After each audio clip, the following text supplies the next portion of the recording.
Just sign the damn papers, Margaret. God, I can't believe she's still making this difficult. I heard my daughter-in-law Jessica's voice slice through the evening air before I even reached the backyard gate.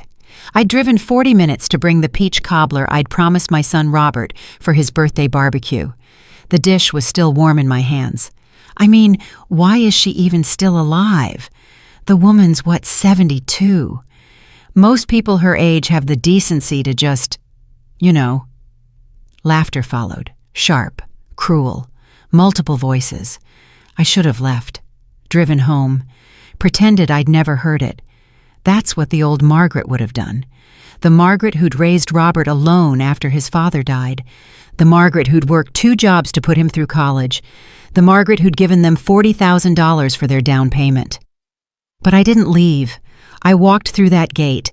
Before we continue, please subscribe to this channel and hit the notification bell. Stay with me until the end of this story because what happened next changed everything. And comment below what city you're watching from so I can see how far my story has traveled. Now let me tell you what really happened that day. The drive to Robert's house always took 43 minutes.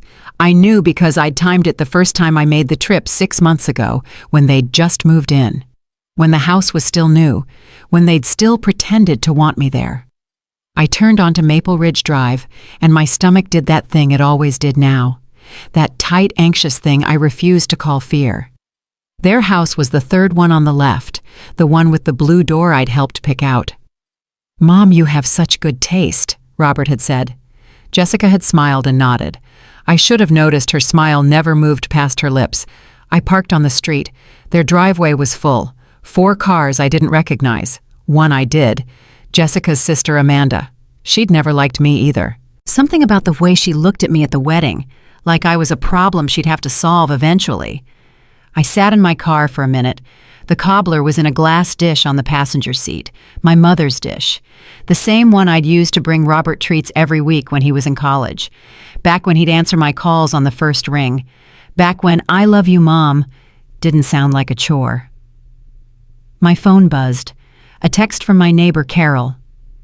"Did you remember to turn off your stove?" I had. I always did. But I checked anyway, because that's what 72-year-old women do. We check, we worry, we second-guess everything because everyone else already does. I picked up the cobbler and got out. My knees complained. They always did these days. Arthur, my late husband, used to say I had the knees of a woman who'd lived 3 lifetimes. That's what happens when you carry everyone else's weight, I'd told him. He'd kissed my forehead. "Then let me carry some of yours." He'd been dead 18 years. Nobody had offered to carry anything since. The gate to the backyard was new, cedar, expensive. I'd asked Robert how much it cost, and he'd laughed. "Don't worry about it, Mom. We've got it covered." That was code for none of your business. I'd learned that code over the past 3 years. I reached for the latch and stopped. Voices on the other side. I recognized Jessica's, high and bright, her performing voice. "I'm just saying, if she shows up unannounced one more time, I'm going to lose it." My hand froze. "She's not that bad," another woman said. Amanda, maybe. "Not that bad, Amanda. She calls 3 times a week. 3 times. Like Robert's still 12 years old. Last week she asked if he was eating enough vegetables. He's 35. Laughter. Multiple voices. A chorus of agreement. "And the money thing," Jessica continued. "Oh my God, the money thing. She gave us $40,000 for the down payment and acts like she bought the whole house. How's my investment doing? Make sure you're keeping up the yard. I want the property value to stay high." I'm like, "Lady, it was a gift. You don't get to have opinions about gifts." "Did she actually say investment?" Amanda asked.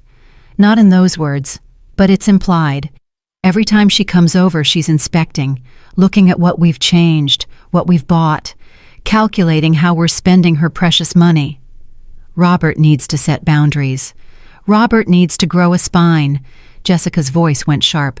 "He's terrified of her. Won't tell her no. Won't tell her we don't need her help. Just lets her hover and then complains to me about it later." My hand was still on the gate. I should have left then, walked back to my car, but I couldn't move. "Speaking of Robert," A third voice chimed in. I didn't recognize this one. Where is the birthday boy? Getting more ice. He'll be back in a minute. Jessica paused. Hey, speaking of Margaret, did you guys see that email she sent about the house deed? My heart stopped. The what? Amanda sounded confused. Apparently she wants us to add her name to the deed, since she contributed significantly to the purchase. Those were her exact words. Contributed significantly. You're kidding. I wish. Robert actually considered it. Can you believe that I had to sit him down and explain that his mother doesn't get ownership rights just because she wrote us a check? What did you tell her? Nothing yet. Robert's supposed to handle it. But honestly, I'm ready to handle it myself. Just sign the damn papers saying thanks but no thanks and be done with it. Papers, Amanda asked. The refusal forms. Our lawyer drew them up. Basically just documents that we're declining to add her to the deed and that the money was a gift with no strings attached. And she hasn't signed them. Nope. Robert keeps saying he'll talk to her. But he won't. Because he's scared she'll cry or guilt trip him or whatever manipulation tactic she usually uses. Jesus, Jess. I know. And the worst part, she's 72. Why is she even still worried about this stuff? Most people her age are, I don't know, playing bingo or whatever. But no, Margaret has to control every aspect of Robert's life until she literally can't anymore. Silence. Then, laughter. Uncomfortable laughter that meant everyone knew Jessica had gone too far, but nobody wanted to call her on it. That's dark, Amanda finally said. But true. I mean, why is she even still alive? The woman's, 72? Most people her age have the decency to just, More laughter. Harder this time. Committed. I stood there holding my mother's glass dish and felt something inside me crack. Not break. Not yet. Just crack. Like ice on a lake at the end of winter. Still solid. But not for long. I could have left. Should have left. The old Margaret would have cried in her car and driven home and pretended it never happened. Would have called Robert tomorrow and said she couldn't make it to the party after all. Some excuse about not feeling well. Some lie that let everyone save face. But I was tired of saving face. I pushed open the gate. The backyard was exactly like the pictures Jessica posted on Facebook. String lights hung between the trees. A long table covered with a linen tablecloth. Mason jars filled with wildflowers. Very Pinterest. Very Jessica. 20, maybe 30 people turned to look at me. The conversation stopped mid-sentence. Someone's wine glass paused halfway to their mouth. Margaret! Jessica recovered first. She always did. That was her gift. Instant recalibration. She rushed over, arms extended, smile in place. We didn't know you were coming. Robert invited me. Tuesday. Said 5 o'clock. Jessica's smile flickered. Just for a second. Oh, well, we changed it to 4. Robert must have forgotten to tell you. I looked at her. Really looked at her. 29 years old. Yoga instructor turned boutique owner. Perfect skin, perfect teeth, perfect performance. He called me specifically on Tuesday, I said. He said, Mom, my party's Saturday at 5. Don't be late. Well, Jessica's laugh was like glass breaking. You know how scattered he's been lately with work. Come on, let me take that. She reached for the cobbler. I pulled it back. Where should I put it? Oh, anywhere is fine. We have so much food. You really didn't need to bring anything. It's Robert's favorite. Is it? Her eyebrows lifted. Perfect arches. She definitely had them done. He hasn't mentioned it. I've been making it for him since he was 6 years old. How sweet. She took the dish from my hands. Although I should mention Robert's been gluten-free for the past 6 months. Doctor's orders. He didn't tell you. The dish was gone. My mother's dish. In Jessica's perfectly manicured hands. No, I said. He didn't tell me. Well, I'm sure someone will eat it. Come on, let me introduce you around. She led me through the crowd like a tour guide at a museum. Everyone, this is Margaret, Robert's mother. The words, Robert's mother, were somehow both an introduction and a dismissal. Not Margaret the person. Not Margaret who has her own life. Just Robert's mother. The accessory. A few people smiled, most didn't.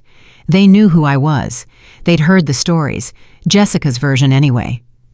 "Margaret, this is Stephanie. She works with me at the boutique." Stephanie looked me up and down. Her eyes calculated the cost of my cardigan from Kohl's, my sensible shoes from Walmart. My purse I'd owned for 8 years, because why buy a new one when this one still worked? "So nice to meet you," Stephanie said. Her voice suggested otherwise. "Jessica talks about you all the time." "Does she?" "Oh yes. She says you're so involved in Robert's life. It's sweet, really. My mother-in-law won't even return my calls." She laughed. Nobody else did. "Where should I sit?" I asked Jessica. "Oh, Jessica looked around. Every chair was taken, except one, in the far corner, next to the garbage bins. "How about over there? You'll have a great view of everything." I walked to the corner. The chair was a folding one, metal. It wobbled when I sat down. My back ached immediately. I adjusted. The chair wobbled more. From my seat, I could see everything. The food table loaded with charcuterie boards and sushi rolls and things I didn't recognize. The bar with its craft beers and expensive wines. The guests in their trendy clothes talking about trendy things. And there in the middle of it all was my son.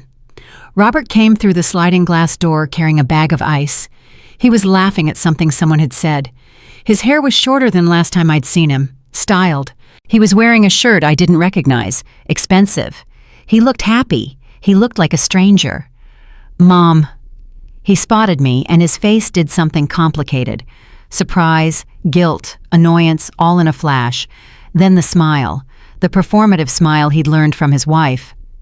"I didn't know you were here." 5 o'clock, I said. "Like you told me." "Right. Yeah, I meant to call." We moved it up. He set down the ice and gave me an awkward hug, the kind where neither person commits. "How are you?" "I'm fine. Happy birthday." "Thanks." He pulled back, looked at Jessica. Some silent communication passed between them. "Did you bring cobbler?" "I did." That's great. Really great." He wasn't looking at me. "Jessica says you're gluten-free now." "Oh, yeah, just trying it out. See if it helps with energy levels." "You didn't mention it." "Didn't I? I thought I did." He was still looking at Jessica. She was watching us from across the yard, monitoring. "You look good," I said, because I didn't know what else to say. "Thanks, you too." He was already backing away. "I should go check on the grill. Make yourself at home." Make yourself at home. In the house I'd helped buy. At the party I wasn't supposed to attend. I sat in my wobbling chair and watched. A woman approached the food table, looked at my cobbler, wrinkled her nose, moved on to the sushi. Someone turned up the music, something with heavy bass that made my chest vibrate. Too loud for conversation. But nobody seemed to mind. They were all in their 20s and 30s. Young, energetic, not 72 and sitting alone in the corner. I checked my phone. No messages. I opened my text thread with Robert, scrolled up, found Tuesday, his message. "Hey mom, party Saturday, 5 p.m., see you there." My response, "Wouldn't miss it. What can I bring?" Him, "Just yourself, but if you want to make cobbler." I took a screenshot. I'm not sure why. Evidence, maybe. Proof that I wasn't crazy. That I'd been invited. That I belonged here. "Excuse me, is this seat taken?" I looked up. A man in his 40s, kind face, holding a beer. "No, please." I gestured to the empty chair beside me. He sat, sipped his beer, looked at the party like he was studying it. "I'm Tom," he said. "I work with Robert, architecture firm." "Margaret. I'm Robert's mother." Oh, his whole demeanor changed, stiffened. "Nice to meet you." "Is it?" He laughed, uncomfortable. "That's a weird question." "I'm a weird woman, or so I've been told." He didn't know what to do with that. "Robert's a good guy, great architect, really talented." "He is. Smart too, quick learner." Tom was filling space with words. "Jessica's great too. They're good together." "Are they?" "I mean, yeah. They seem happy. She's always here, supportive, involved." "Involved," I repeated. "Yeah. She comes to work events, office parties, brings food sometimes. Everyone likes her." I bet they did. "Have you known them long?" I asked. "About 2 years, since Robert joined the firm." Tom shifted. "He talks about you sometimes." "Does he?" "Yeah. Says you're, that you—" He trailed off. "That I what? That you're a good mom. That you did a lot for him. Raised him alone. After his father died. Yes. That must have been hard." It was. We sat in silence. Tom looked uncomfortable, like he wanted to leave but didn't know how without being rude. "You can go," I said. "I won't be offended." "No, I'm good, just taking a break from the noise." But 5 minutes later, someone called his name and he jumped up like he'd been pardoned from prison. I was alone again. The sun was setting. The string lights turned on. Everything looked magical, perfect, like a scene from a magazine. I didn't belong in this scene. I stood up. My knees screamed. I needed a bathroom. Needed a minute away from the noise and the lights and the strangers who weren't really strangers because they all knew who I was. Robert's mother. The burden. The hover. The woman who couldn't let go. I walked into the house. The silence hit me first. The party sounds muted behind closed doors. The house smelled like vanilla candles and money. Everything was beige and white and carefully curated, like a showroom, like nobody actually lived here. The kitchen was enormous, marble countertops, an island bigger than my entire kitchen. My cobbler sat on the counter, untouched. Someone had put plastic wrap over it, set it aside, forgotten. I found the bathroom, locked the door, sat on the toilet and put my head in my hands. I was 72 years old. Too old for this. Too old to beg for scraps of love from my own son. Too old to sit in corners at parties where nobody wanted me. Why is she even still alive? Jessica's words echoed, bounced around my skull, found all the soft spots and dug in deep. I washed my hands, looked in the mirror. The woman looking back was a stranger. When had I gotten so old, so tired, so invisible? I dried my hands on a towel that was too nice to actually use. Everything in this house was too nice to use. It was all for show. I opened the bathroom door. Voices coming from down the hall, from the bedroom. I should have walked away, gone back outside. But I didn't. I walked toward the voices. The bedroom door was cracked open. I could see through the gap. Jessica was sitting on the bed. Robert was pacing, his phone in his hand. "I can't believe she actually showed up," Jessica said. "I invited her, Jess. What was I supposed to do? Uninvite her. Tell her we changed our minds. Tell her anything except let her crash my perfectly planned party. It's my birthday. And I planned it, and she wasn't supposed to be here until 5. You said you'd talk to her. You said you'd push it back so she'd miss most of it." I stopped breathing. "I tried," Robert said. "I called Tuesday, but then you said Wednesday would be better, and I forgot." "You forgot or you chickened out? Don't start, Jess."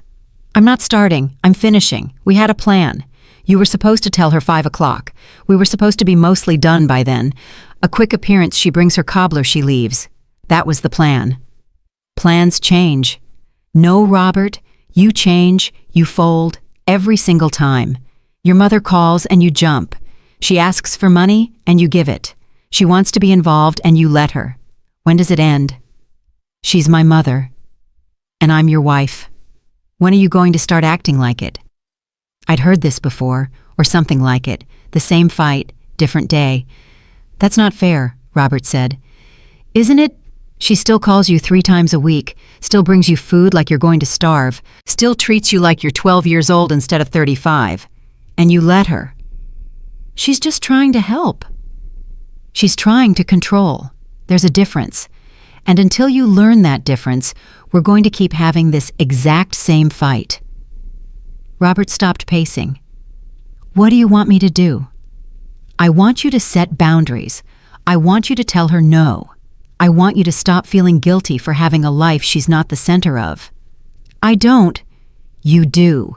Every time she calls you, drop everything. Every time she asks for something, you say yes. You're scared of her, Robert. Scared of disappointing her. Scared of being a bad son. And she knows it. She weaponizes it. That's not true. Isn't it? Jessica stood, walked to the dresser, opened a drawer, pulled out papers.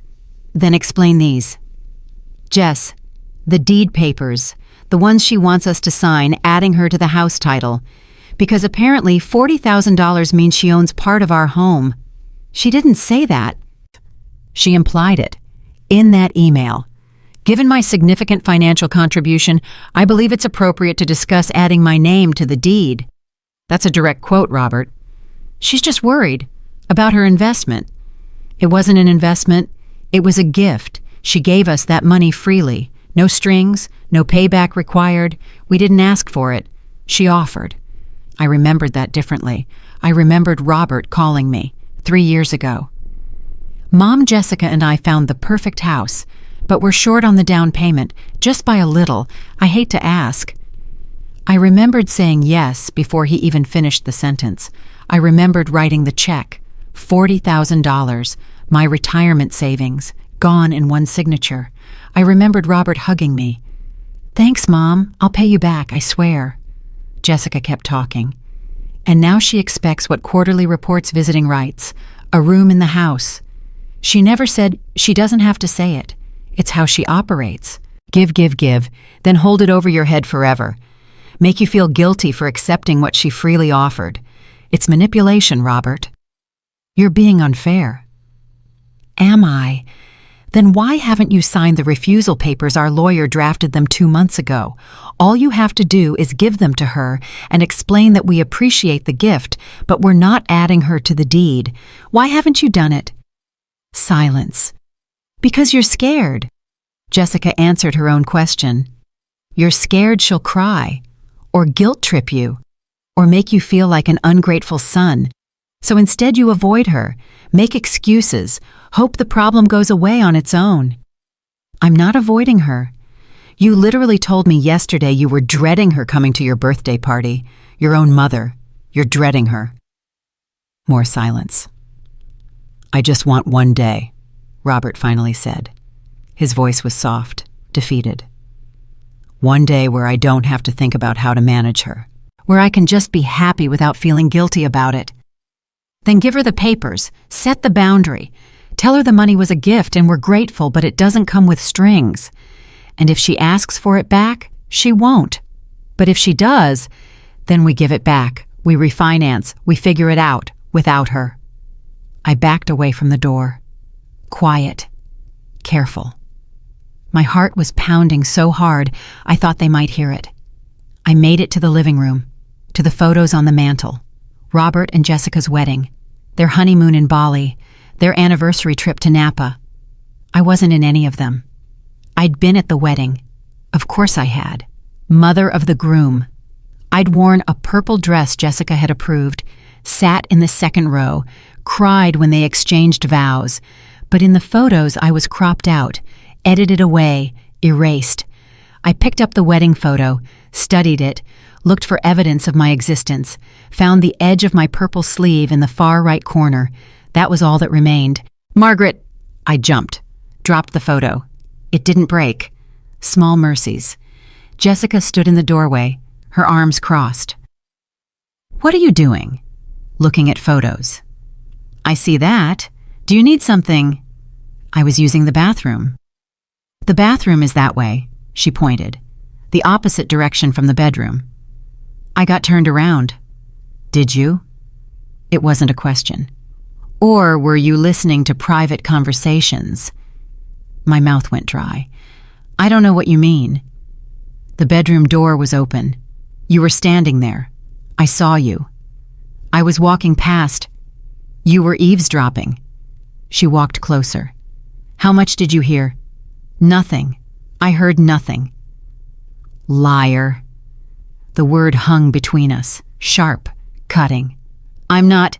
Yes, you are. You're lying. You heard Robert and me talking, and now you're going to make a scene, cry, make this about you. I wasn't. You always do. Everything is always about you, your feelings, your sacrifices, your money. Did it ever occur to you that maybe Robert wants a life that doesn't revolve around making you feel needed? That's not fair. Fair. You want to talk about fair. Jessica's voice rose. You gave us money we didn't ask for, then held it over our heads for 3 years. You call Robert constantly, show up unannounced, treat him like a child, and when we try to set boundaries, you play the victim. That's not fair, Margaret. That's manipulation. I love my son. No, you control your son, and you hide behind love as an excuse.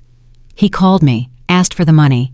Because you trained him to his entire life, you've made him responsible for your happiness, your purpose, your reason for existing, and now he can't separate himself from you without feeling guilty. That's not love, that's codependency. I should have left, should have walked out, should have protected what little dignity I had left. But I was tired of walking away. I heard you, I said. My voice was steady, calm. In the backyard, before I came in, you were talking about me. Jessica's face didn't change. So you said some pretty terrible things. Did I? You said I'm manipulative, that I hover, that I can't let go. I stand by all of that. You said, my voice cracked, you said, why am I even still alive? Her face went white, then red. That's taken out of context. What context makes that okay? I was venting. Everyone vents about their in-laws. You were laughing, multiple people, laughing at the idea of my death. That's not your twisting my words. Am I? Because I was standing right there, behind the gate, holding the cobbler I drove 40 minutes to bring. And I heard you, clearly. Why is she even still alive? Most people her age have the decency to just, Jessica opened her mouth, closed it. What did you mean by that? I asked. What decency do people my age have? I wasn't talking about you specifically. Who else could you possibly have been talking about? She didn't answer. That's what I thought. I turned to leave. Wait. Jessica grabbed my arm. You can't just drop that and walk away. Why not? You wished me dead. I think walking away is generous. I didn't wish you dead. I said people your age usually aren't this involved in their adult children's lives. That's all I meant, that most grandparents are content to step back and let their kids live. I don't have grandchildren, because we're not ready. We're not financially stable enough. You own a house that we can barely afford. Do you know how tight money is? Do you know how much pressure Robert is under? Then why are you having parties with sushi and craft beer and string lights? Jessica's mouth snapped shut. If money's so tight, I continued, why is Jessica driving a Mercedes? Why are you remodeling the kitchen? Why are you going to Bali and Napa and posting pictures of wine tastings that cost more than my monthly groceries? How we spend our money is none of your business. It is when it's my money. It's not your money, you gave it to us. You can't take it back. Can't I? Jessica's face went pale. What are you saying? I'm saying maybe I want to discuss the terms of that gift. Make sure we're all on the same page about what it meant. It was a gift. It doesn't mean anything. Then why do you need me to sign papers? She blinked. What? The deed papers. The refusal forms. Why do you need my signature if the money was a simple gift with no strings? Because she stopped, recalculated. Because we want clean paperwork, no confusion later. Confusion about what? About ownership, about expectations. What expectations? Yours, your expectations that because you gave us money, you get a say in our lives. I never said that. You didn't have to. It's implied in every phone call, every visit, every time you bring food or ask about the house or wonder when Robert's coming to see you. You're keeping score, Margaret, and we're tired of trying to even it. I stared at her. This woman my son had married. This stranger who'd somehow convinced him that loving his mother was a weakness. Where's Robert? I asked. Why? Because I want to hear this from him. I want to hear my son tell me that I'm manipulative, that I'm controlling, that he wishes I'd just die already so he can live his life. He would never say that. Then let him speak for himself. Jessica hesitated. He doesn't need to defend me. I'm not asking him to defend you. I'm asking him to be honest, with me, for once. He's always honest with you. Is he? Then why did he tell me 5 o'clock when the party started at 4? Why hasn't he mentioned being gluten-free? Why hasn't he told me about the deed papers? Why does every piece of information about my son's life come from you? Because he's conflict avoidant? Because he doesn't want to hurt your feelings? Because he's too nice to tell you the truth? Which is that you're suffocating him. Jessica's voice echoed through the house, through the open sliding door, into the backyard where the party had gone quiet. I walked to the door, looked outside. Everyone was watching. Stephanie, Amanda, Tom, strangers I'd never met, all of them watching the show.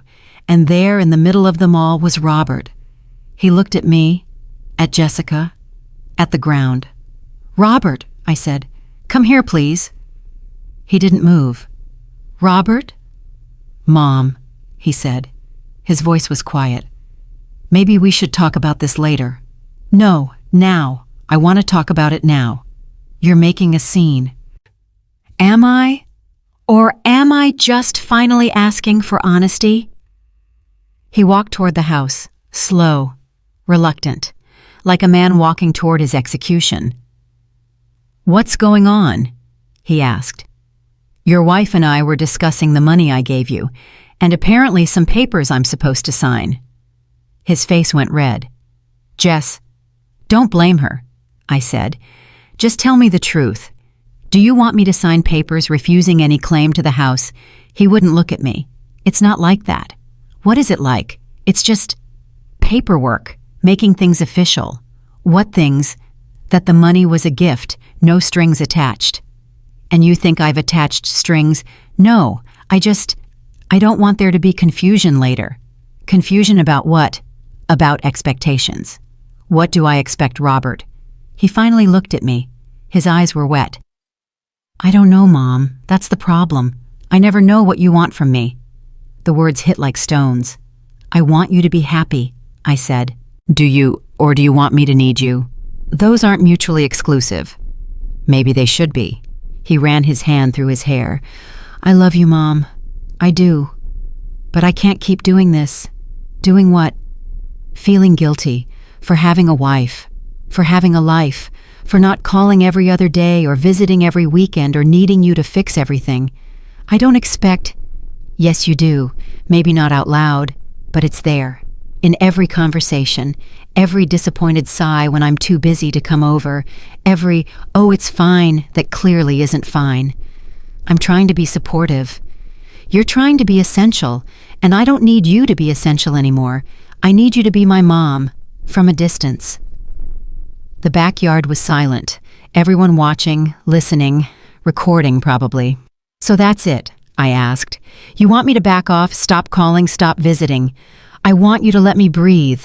By signing papers that say I have no claim to anything even though I gave you $40,000, it was a gift. Was it? Or did you manipulate me into giving it to you? That's not fair, isn't it? You called me crying.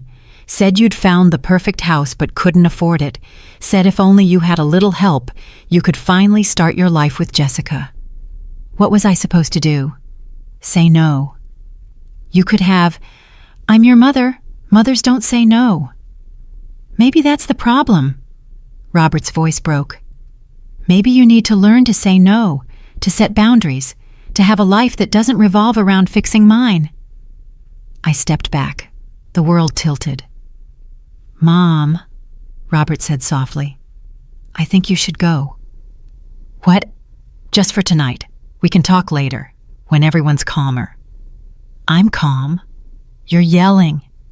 Because you're asking me to leave my son's birthday party.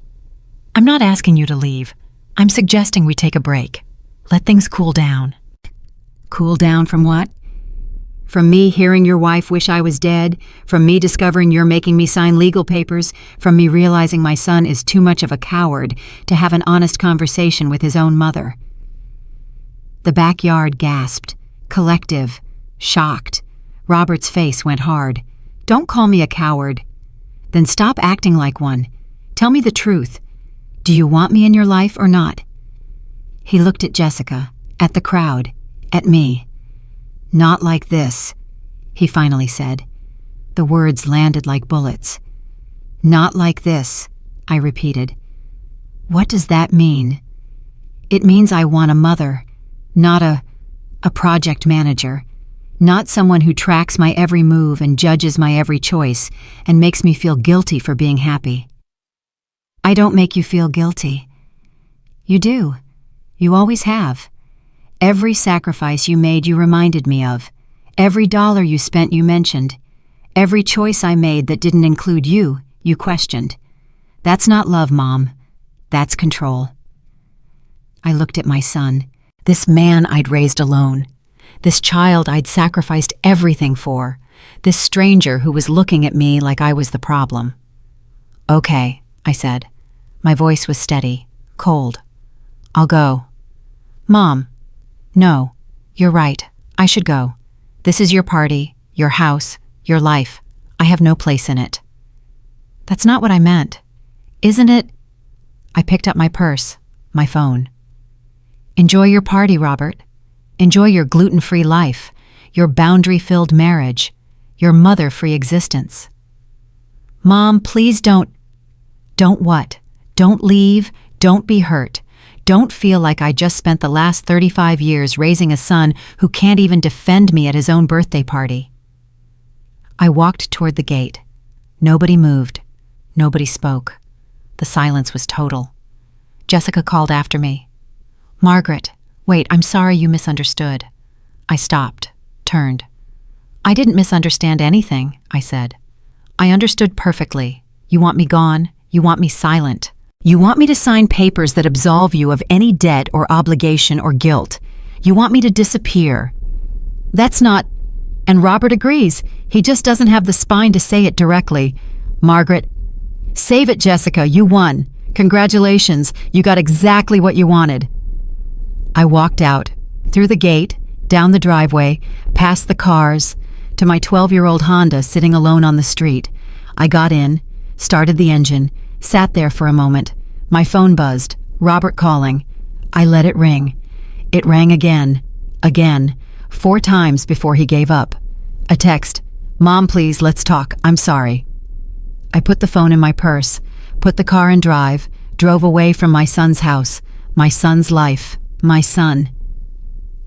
The drive home was 43 minutes. I didn't cry, didn't scream, didn't break down. I just drove and thought and planned. At home I made tea, sat at my kitchen table, the same table where Robert had done his homework, where I'd helped him study for tests, where I'd told him he could be anything he wanted. Apparently what he wanted was to be free of me. My phone kept buzzing. Texts from Robert. Mom, please call me back. I didn't mean it like that. Can we please just talk? I turned the phone face down. Then I opened my laptop, searched for a name. Patricia Barnes, attorney, estate planning. She'd helped me with my will 18 years ago after Arthur died. Told me to call if I ever needed anything. I needed something now. I sent an email. Patricia, this is Margaret Holloway. You helped me in 2006 with my will. I need to make some changes, and I have questions about gift loans and property law. Can you meet this week? It's urgent. The email sent. I closed the laptop, opened my filing cabinet, found the folder labeled Robert Financial. Inside were copies of everything. Every check I'd written, every loan I'd paid off, every dollar I'd spent raising him alone. The student loans, $47,000. Paid in full the year he graduated. The credit card debt from his 20s, $12,000. Paid without question when he asked. The security deposits for apartments he'd been evicted from, $3,000, twice. The car down payment when his old one died, $5,000. The wedding contribution, $8,000, even though Jessica's parents paid for most of it.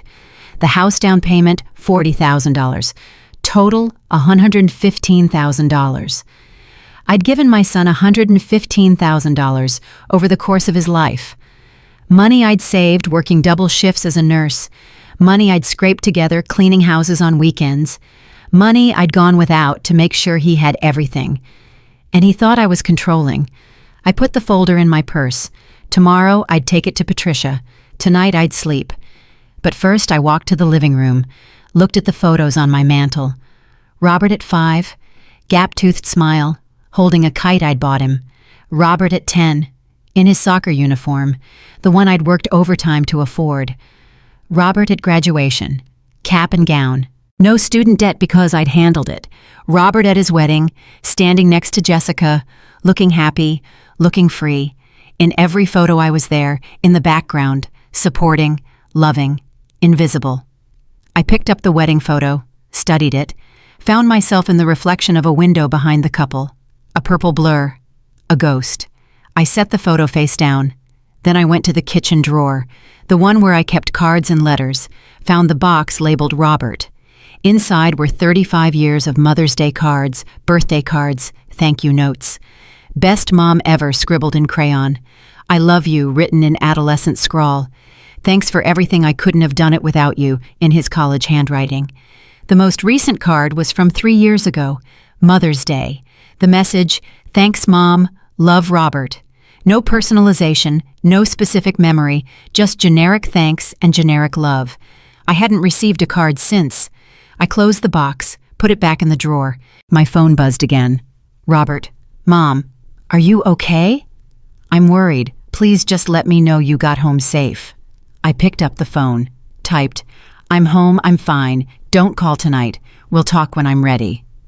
I hit send before I could second guess. His response came immediately. Okay, I love you. I'm really sorry about tonight. I didn't respond. I set the phone down, turned it off. Complete silence. In the silence, I whispered to myself, why is she even still alive? Then I answered out loud, to make them sorry they asked. Because they would be sorry, all of them. I was done being the burden, the hover, the problem to manage. I was done playing the role they'd assigned me. Tomorrow I'd start playing a different role, the one where I got everything back, with interest. I woke up at 4:47 a.m., not because of an alarm, because my body knew something had changed. The ceiling fan spun lazy circles above my bed. Arthur had installed that fan 23 years ago, said it would help me sleep better. He was wrong then, he'd be wrong now. My phone was still off. Good, I turned it on. 17 missed calls, 12 voicemails, 23 text messages, all from Robert. I deleted them without reading, every single one. Then I made coffee, strong, black, the way Arthur used to make it before the heart attack took him at 54. Life's too short for weak coffee, Maggie, he'd say. He was right about that. At 5:32 a.m., my laptop chimed, email from Patricia Barnes. Margaret, I have an opening at 9 a.m. today if you can make it. Bring all documentation. We have a lot to discuss. Patricia. Short. Professional. Exactly what I needed. I typed back, I'll be there. At 6:15 I showered, put on my navy suit, the one I'd worn to Arthur's funeral, the one I'd worn to Robert's college graduation, the one that still fit because I'd never had money for a new one. At 7:00 I made eggs, ate them standing at the counter, washed the pan immediately, no dishes in the sink. That's what poverty teaches you. Clean as you go, nothing wasted, everything accounted for. At 7:30 my phone rang. Robert. I answered. Don't ask me why. Mom, thank God. I've been trying to reach you all night. I know. Silence. He wasn't expecting me to answer, wasn't prepared. Are you okay? He finally asked. I'm fine. You're not fine. You left so upset. Jessica feels terrible. We both do. Does she? Yes. She didn't mean those things. She was stressed. The party, all the people. She wasn't thinking clearly. She sounded very clear to me. Mom, please, can we talk in person? I'll come over right now. No? No? I have an appointment. Cancel it. This is important. So is my appointment. With who? My attorney. The silence was different this time. Sharp, alert. Your attorney, he repeated. Why do you need an attorney? To discuss some financial matters. What financial matters? The money I've given you over the years. I want to make sure everything is properly documented. Mom, don't do this. Do what? Whatever you're planning. Don't. Please. We can work this out. Can we? Because last night you told me to leave. You said I was suffocating you. You said you wanted me to back off, so I am. I didn't mean, yes you did, you meant every word. And that's fine. You're an adult. You get to make choices. But so do I. What does that mean? It means I'm making some changes to my will, to my estate, to my expectations. You're punishing me. No, Robert, I'm protecting myself. From what? From being disposable. I hung up, turned the phone off again, finished my coffee. At 8:45, I drove to Patricia's office, downtown Seattle, 6th floor, corner office with a view of the Sound. She'd done well for herself. Good.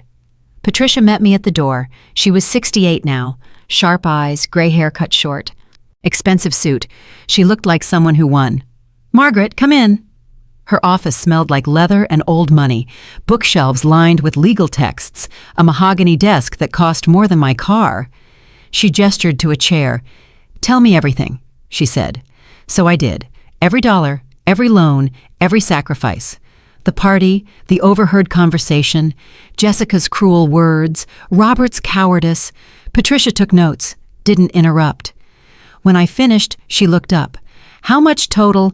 $115,000, give or take. And you have documentation.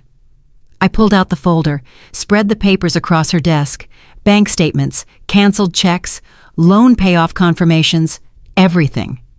Patricia studied them. Her face gave nothing away. The $40,000 for the house, she finally said. Did you sign any paperwork? Any loan agreement?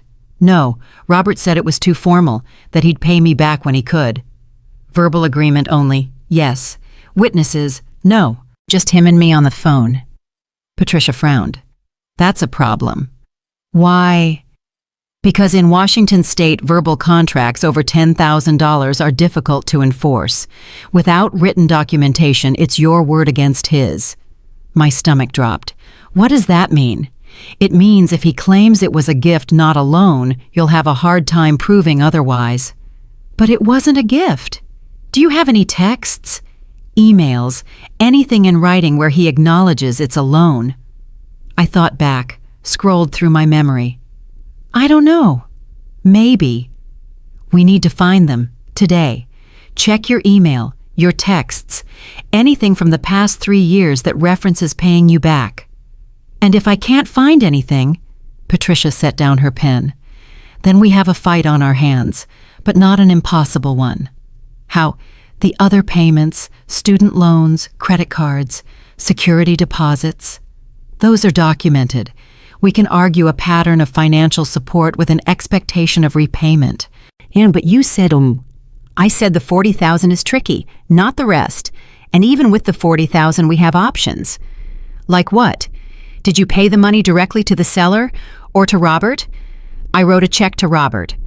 And what did he do with it? Deposited it, then wrote a check for the down payment. So the money went through his account. Yes. Patricia smiled. Small. Dangerous. Then we have a paper trail. The check was made out to him personally, not to him and Jessica jointly. That means the debt is his, not theirs. If we can prove the money was a loan, not a gift he owes you, personally. What does that mean? It means we can put a lien on the house or sue him directly or file a claim against his personal assets. I don't want to sue my son. Then what do you want, Margaret? I thought about that. Really thought about it. What did I want? I want him to acknowledge what I gave him. I want him to stop pretending I'm the problem. I want him to remember that everything he has because of me. And financially, I want my money back, with interest. Patricia nodded. Then let's make that happen. At 10:47, I was back in my car. Patricia had given me homework. Find any evidence of Robert acknowledging the money as a loan. Emails, texts, voicemails, anything.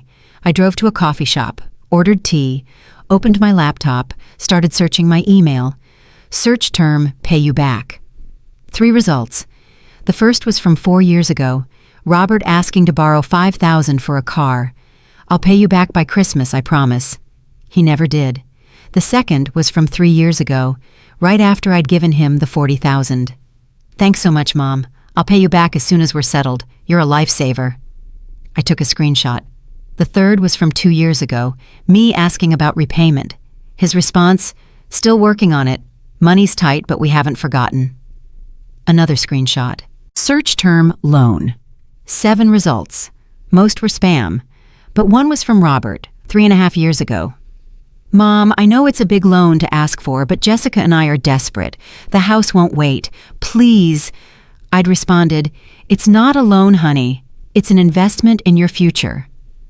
My chest tightened. I'd called it an investment, not a gift, an investment. I kept searching. 2 hours, through every email, every text I could recover, every scrap of evidence. By 1:00 p.m., I had 11 screenshots. 11 times Robert had acknowledged owing me money. 11 promises to pay me back. I emailed them to Patricia.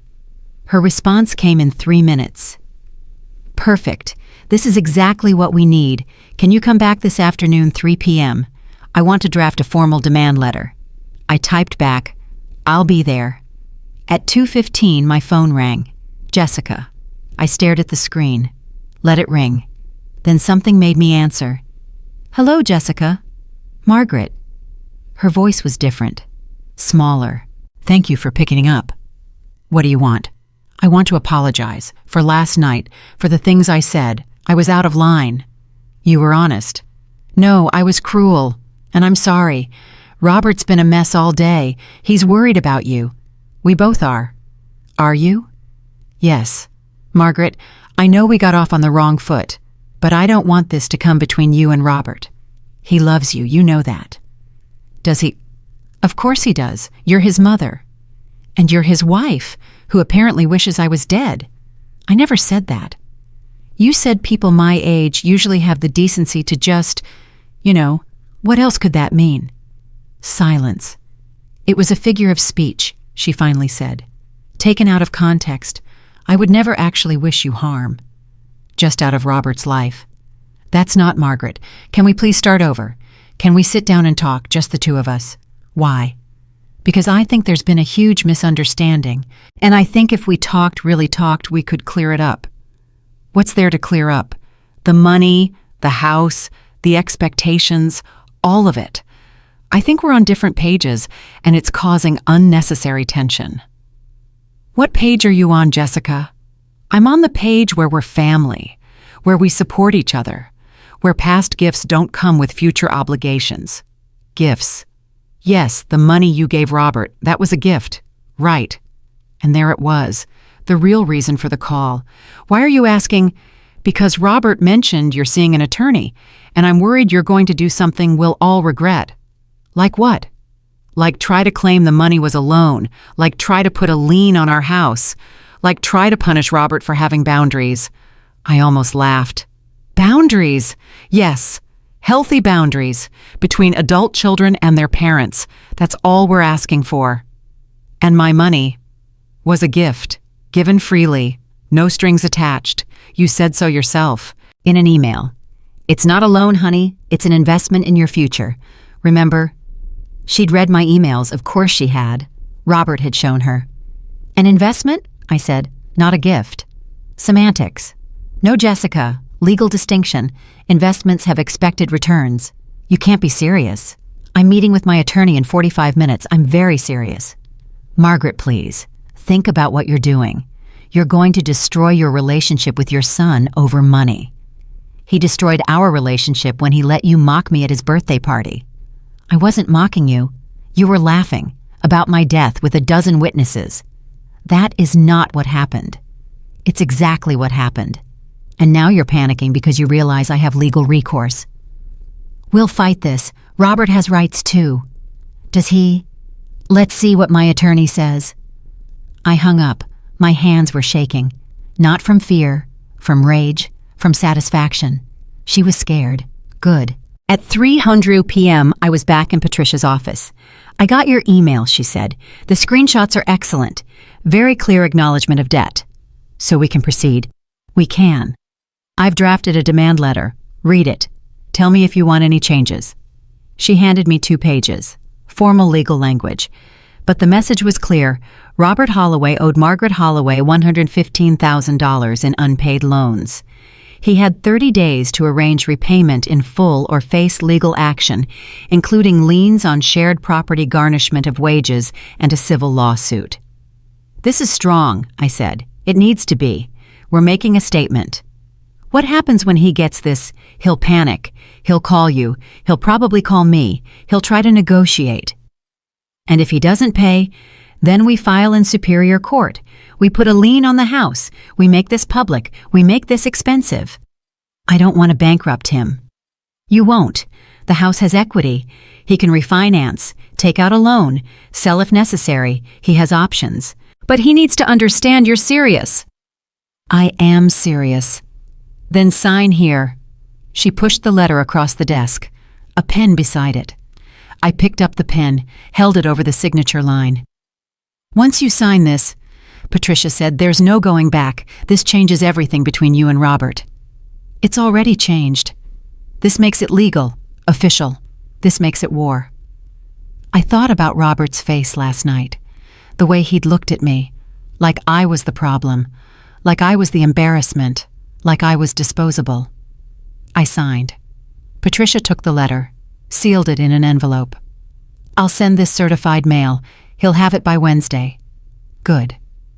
"Margaret, one more thing. Are you prepared for the fallout? This is going to get ugly. Robert will be angry. Jessica will be furious. They'll tell people you're crazy, vindictive, a terrible mother. They already think that. They'll say it publicly, to family, to friends, to anyone who'll listen. Let them." Patricia studied me. "You've changed. From the woman I met 18 years ago, she wouldn't have done this." "That woman died last night, in a backyard, holding a cobbler nobody wanted. And who are you now? Someone who stops giving to people who don't appreciate it." I left Patricia's office at 4:30, drove home, made dinner, ate it alone, washed my single plate, put it away. My phone rang at 7:15. Robert again. I answered. "Mom, Jessica said you're suing me." "I'm not suing you. Yet." "She said you're sending legal papers, demanding money, threatening liens." "It's not a threat, Robert. It's a fact. You owe me money. I want it back." "It was a gift." "Was it?"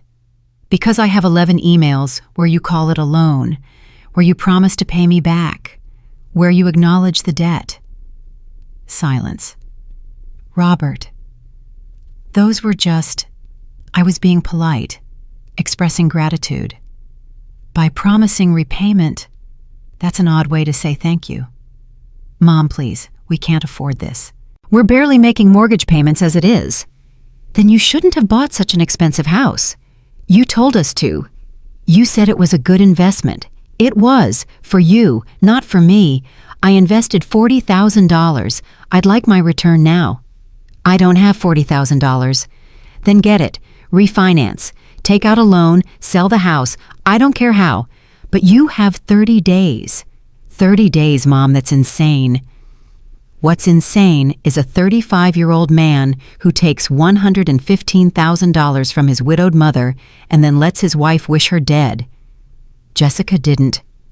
"I was there, Robert. I heard her. I heard you defend her. I heard you tell me to leave, so I'm leaving, permanently. From your life, from your problems, from your conscience. But first, I want my money. I'll pay you back eventually, just not all at once. We need time. You've had 3 years.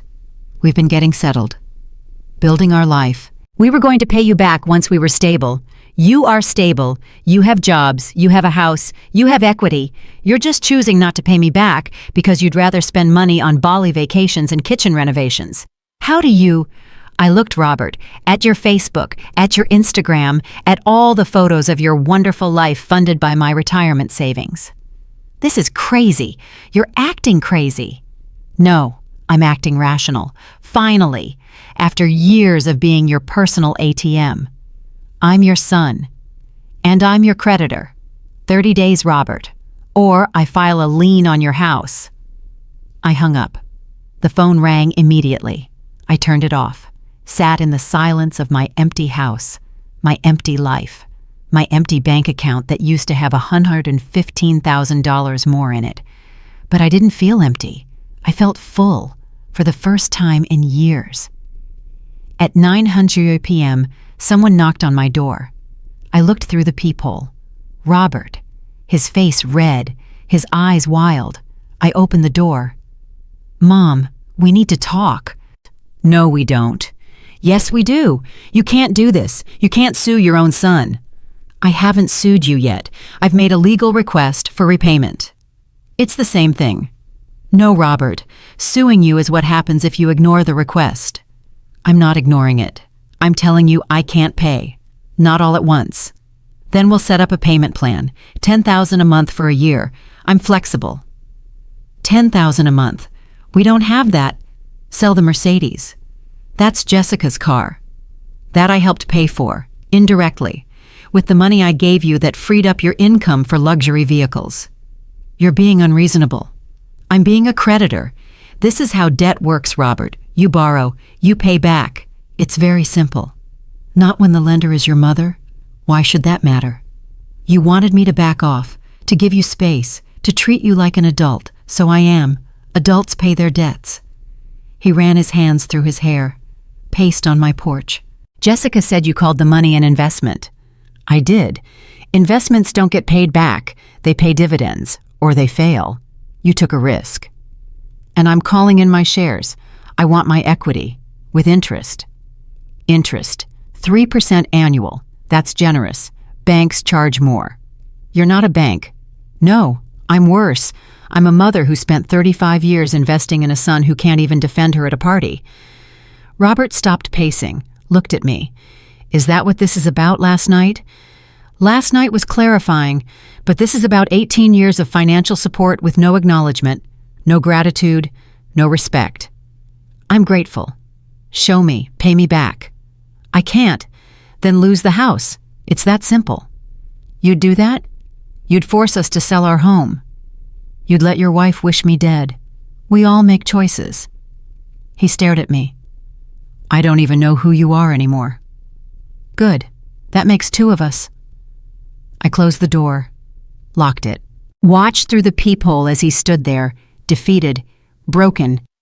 Then he pulled out his phone, made a call. I couldn't hear what he said, but I knew. He was calling Jessica, telling her it was worse than they thought, telling her I was serious. Good. At 10:30 I went to bed, slept better than I had in months. Tuesday morning, I woke to an email from a private investigator. I hadn't hired a private investigator. The email read, "Ms. Holloway, I was contacted by your attorney, Patricia Barnes, regarding background research on Jessica Chen Holloway. I've completed preliminary findings. Can you call to discuss time sensitive?" I called the number immediately. A man answered. "Richard Chen, Chen Investigations." "This is Margaret Holloway. You emailed me?" "Ms. Holloway, yes. Patricia Barnes hired me yesterday to do some background work, standard due diligence for family law cases." "What did you find?" "Is this a secure line?" "It's my cell phone." "Good enough. Ms. Holloway, I need to ask, how much do you know about Jessica's background before she married your son?" "Not much. Robert met her at a yoga studio she was teaching. They dated for a year, got married." That's what she told him. My stomach dropped. That's not true. Parts are true. She did teach yoga. They did date for a year, but there's more. Like what? Like Jessica filed for bankruptcy 6 years ago, owed $47,000 to various creditors, credit cards, personal loans, medical debt. Robert never mentioned that. Because she never told him. The bankruptcy was discharged 4 months before they met. Why does that matter? Because it establishes a pattern. Financial instability. Exactly the kind of person who'd target someone like your son.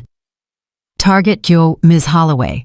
The yoga studio where they met Jessica didn't work there. She took one class, trial membership. Robert was a regular. She approached him after class, started a conversation about architecture, about his career, about his family. How do you know this? I talked to the studio owner. She remembered Jessica, said she came in once, met Robert, never came back. That was their entire yoga connection. I sat down. What are you saying? I'm saying Jessica researched your son before approaching him. She knew who he was, where he worked, that his mother was widowed with money. She targeted him, Ms. Holloway. That's insane. How long after they met did she start talking about buying a house? I thought back. 3 months maybe. And how long before she mentioned needing help with the down payment? 6 months. And how long before she suggested Robert ask you for money? I couldn't speak. Ms. Holloway, I found social media posts from Jessica from 5 years ago, before she met Robert, posts about wanting financial security, about finding a man who could provide, about escaping debt. I'm sending them to your email now. My laptop chimed. I opened the email. Screenshots of Facebook posts, Instagram captions. Someday, I'll meet a man who can save me from this financial nightmare. Looking for my knight in shining armor, preferably one with good credit and a stable job. Manifesting a life where I never have to worry about money again. All posted months before she met Robert. Mr. Chen, I said slowly, are you telling me my son's marriage is a scam?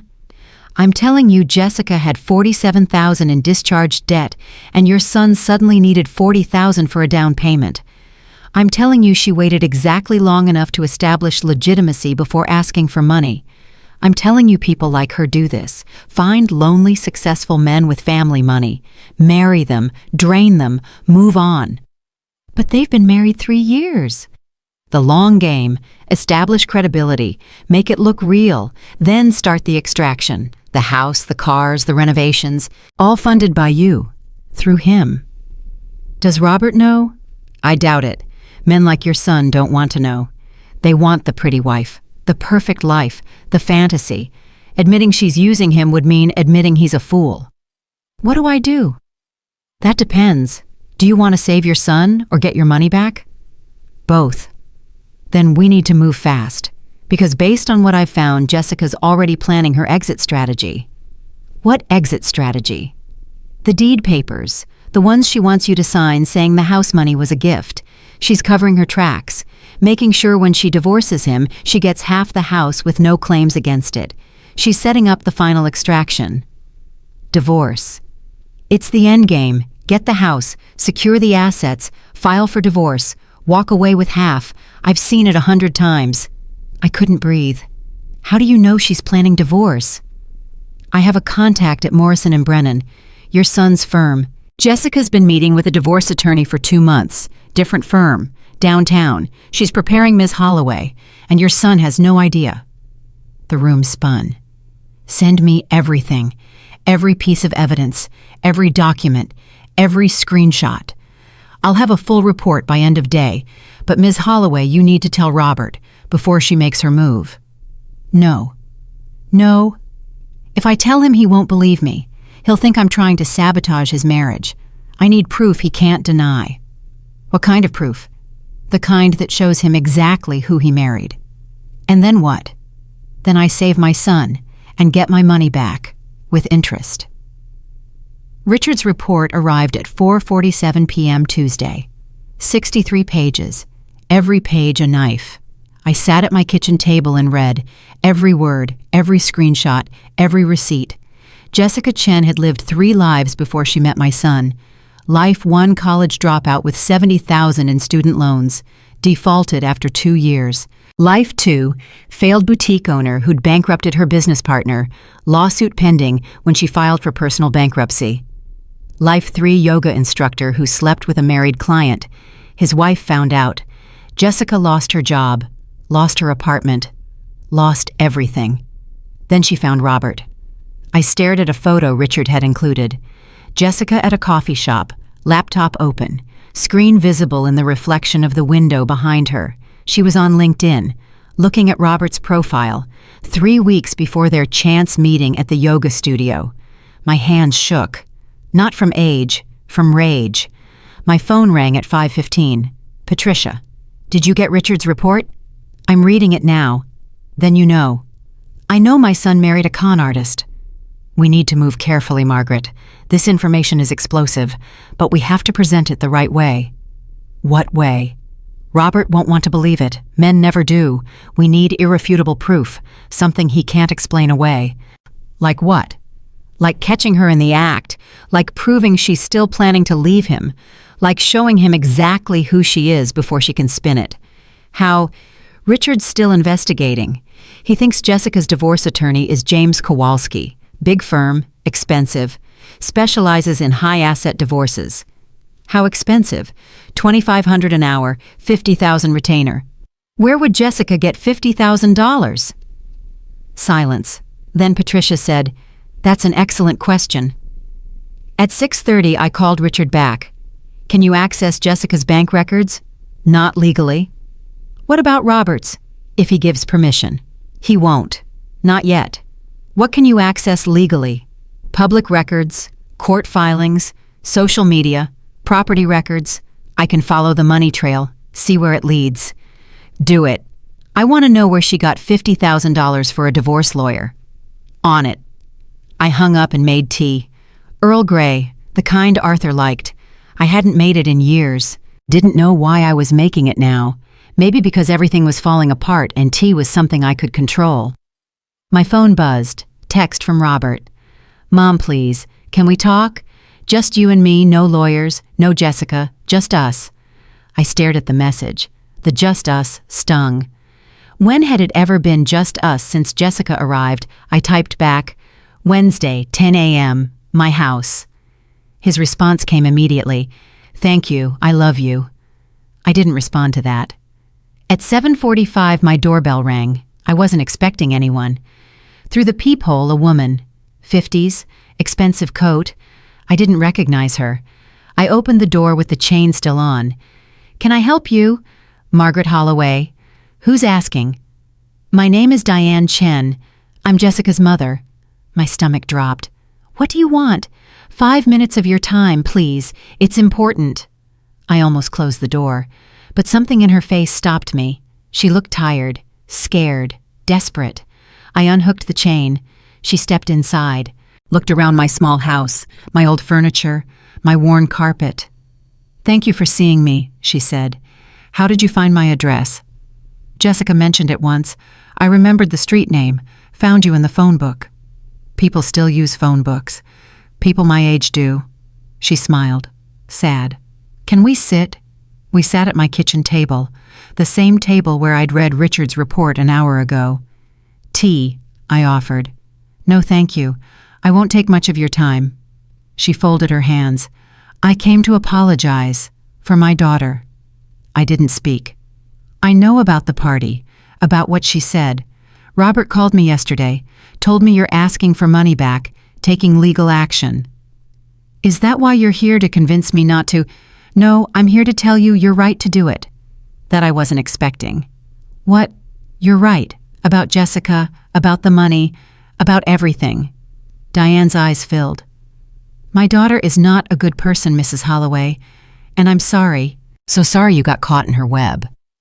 "Why are you telling me this?" "Because I'm tired of watching her destroy people, tired of enabling her, tired of pretending she's going to change. You know what she's doing. I know what she's always done, since she was 16, find someone with money, attach herself, drain them, move on. And you let her marry my son." I tried to warn him, called him 3 weeks before the wedding, told him Jessica had problems, financial problems, honesty problems. He hung up on me, said I was jealous, that Jessica told him I was toxic. "Are you—" "I'm her mother.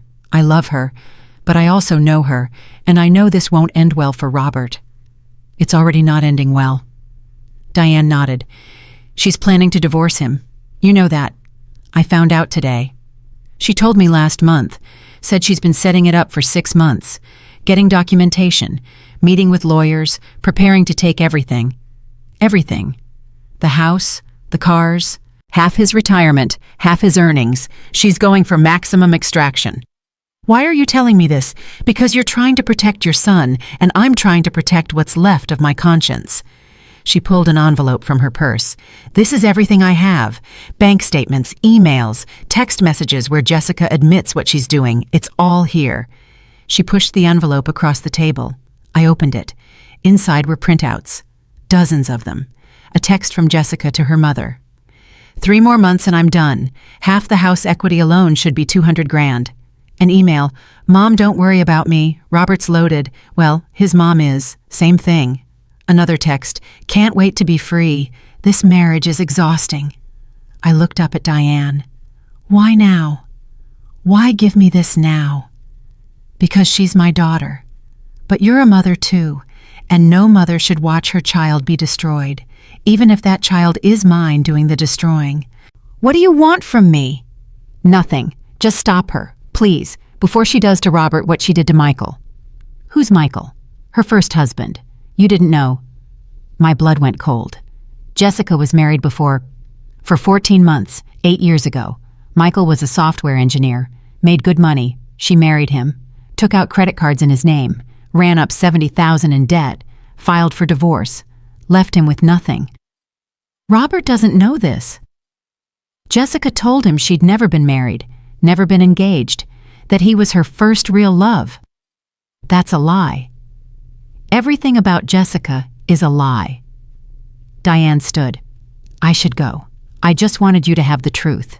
Use it however you need to. Wait, does Jessica know you're here? No, and she can't.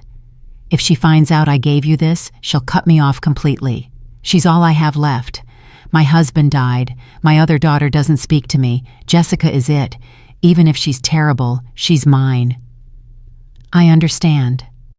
Because I'm betraying my daughter to help a stranger? That's not understanding, that's desperation. She walked to the door, stopped with her hand on the knob. Mrs. Holloway, one more thing, be careful. When Jessica feels cornered, she gets dangerous, vindictive. She'll do anything to win. So will I. Diane nodded. Then I pity my daughter. After she left, I sat with the envelope for 20 minutes. Just sat, staring at it. Then I called Richard. I have new information. Jessica was married before, 8 years ago, to a man named Michael, last name unknown. Can you find him? On it. Anything else? She destroyed him financially. I need details, all of them. I'll have something by morning. At 9:30 p.m. I called Patricia. We have a problem. What kind of problem? The kind where Jessica's been married before and Robert doesn't know. Silence. Then, that's fraud. What do you mean? If she lied on the marriage license, if she claimed to have never been married when she had, that's fraudulent misrepresentation, grounds for annulment. Even after 3 years. In Washington, possibly, if we can prove she deliberately concealed material facts to induce marriage. Material facts like a prior marriage and bankruptcy. Exactly like that. So we could end the marriage completely. We could try, but Margaret, that's nuclear. That's scorched earth. Are you sure you want to go there? I want my son free, however that happens. Then we need Michael. We need his testimony. We need proof she did this before and she's doing it again. Richard's finding him. Good. Tell him to hurry. Because once Jessica gets wind of what we're planning, she'll accelerate her timeline. We need to move first. I hung up and opened my laptop, searched Michael Software Engineer Seattle divorce 8 years ago. Nothing useful. I tried Jessica Chen previous marriage. Nothing. I tried Jessica Chen bankruptcy fraud. A hit. Small, but a hit. A forum post from 6 years ago. Anyone know a Jessica Chen who destroyed my buddy's life, married him for money, ran up debt, disappeared, he's suicidal, need to warn others. I clicked the username, tried to message, account deleted, but there were replies, one from someone named TechGuy47. I know her. She did similar to my roommate, charming, beautiful, toxic, avoid at all costs. Another from Sad in Seattle. She's still active, saw her on dating apps last year, same tricks, different photos. I took screenshots, sent them to Richard. His reply came in 2 minutes. Found Michael, last name Torres, lives in Portland now, remarried, stable. I'm reaching out. At 11:00 p.m. I couldn't sleep. I went to my filing cabinet, pulled out a different folder, this one labeled Arthur. Inside were photos, our wedding, our honeymoon, the day Robert was born, Arthur holding him, both of them crying. Happy tears. I found a letter Arthur had written me before he died, before the heart attack, before everything fell apart. Maggie, if something happens to me, promise me you'll be happy. Promise me you won't spend your life sacrificing for everyone else. You deserve to be loved, not used. Don't forget that. I'd forgotten. For 18 years I'd forgotten. I put the letter back, closed the folder, went to bed. Wednesday morning, 6:47 a.m. My phone rang. Richard. I found him. Michael Torres. He'll talk to you. Today, 2 p.m. Video call. What did you tell him? The truth. That Jessica did to your son what she did to him, that we're building a case, that his testimony could help. And he agreed. He said, and I quote, "I've been waiting 8 years to take that woman down. When do we start?" At 9:30, I got a text from Robert. Running late? 10:30 instead. Sorry. I texted back, fine. He showed up at 10:47, eyes red, unshaven. He looked like he hadn't slept. Mom. Robert. We sat in the living room, the same room where I'd raised him, where we'd watched TV together, where he'd told me he was getting married and I'd pretended to be happy. I don't know how to fix this, he said. Pay me back. I can't. Not right now. Not all of it. Then we have a problem. Mom, please, I'm begging you, don't do this. Don't sue me. Don't put a lien on my house. Don't destroy my life over money. I'm not destroying your life, Robert. Jessica is. He flinched. Don't. Don't what? Tell the truth. Don't blame Jessica. This is between you and me. Is it because I heard her at your party? I heard what she said. I heard you let her say it. She apologized. Did she? Or did she apologize for getting caught? You're twisting everything. I'm seeing clearly, for the first time in 3 years. Robert stood, paced. What do you want from me? I want you to open your eyes. Look at who you married. Really look. I know who I married. Do you know she filed for bankruptcy before you met? Do you know she's been meeting with a divorce attorney for 2 months? His face went white. That's not true. It is true. I have proof. What proof? Documentation, bank records, witness testimony. She's planning to leave you, Robert, and take everything. You're lying. I'm not, and deep down you know it. He shook his head. No, you're doing this. You're trying to sabotage my marriage because you can't stand that I'm happy. You're not happy. You're trapped, and you're too scared to admit it. I'm leaving. He walked to the door. I didn't stop him. Robert, one more thing. He turned. Ask Jessica about Michael Torres. Who? Her first husband. He stared at me. Jessica was never married. Ask her. She would have told me. Would she ask her? Tonight? See what she says. Then decide if I'm lying. He left without another word. I sat in the silence. Waited. My phone rang at 11:52. Patricia. Robert just called me. And he's furious. Says you're spreading lies about Jessica. Says you're trying to destroy his marriage. I'm trying to save him. He doesn't see it that way. He's threatening to cut you off completely. No contact, no relationship, nothing. Then he's made his choice. Margaret, what am I supposed to do? Watch him be destroyed. Watch her take everything. Watch him realize too late that his mother was right. You can't force him to see the truth. I can show it to him. Whether he looks is up to him. At 2:00 p.m., exactly I logged into Zoom. Michael Torres was already there. He was 43, thin, nervous, but his eyes were sharp. Mrs. Holloway. Mr. Torres, thank you for talking to me. Thank you for stopping her, before she does to your son what she did to me. Tell me everything. So he did. He'd met Jessica at a networking event. She was charming, interested in his work, asked intelligent questions. They dated for 4 months. She pushed for marriage, said she wanted stability, security, a future. They married in a courthouse, no guests. She said she wanted it intimate. 3 weeks later, she opened credit cards in his name, told him it was for groceries, for gas, for essentials.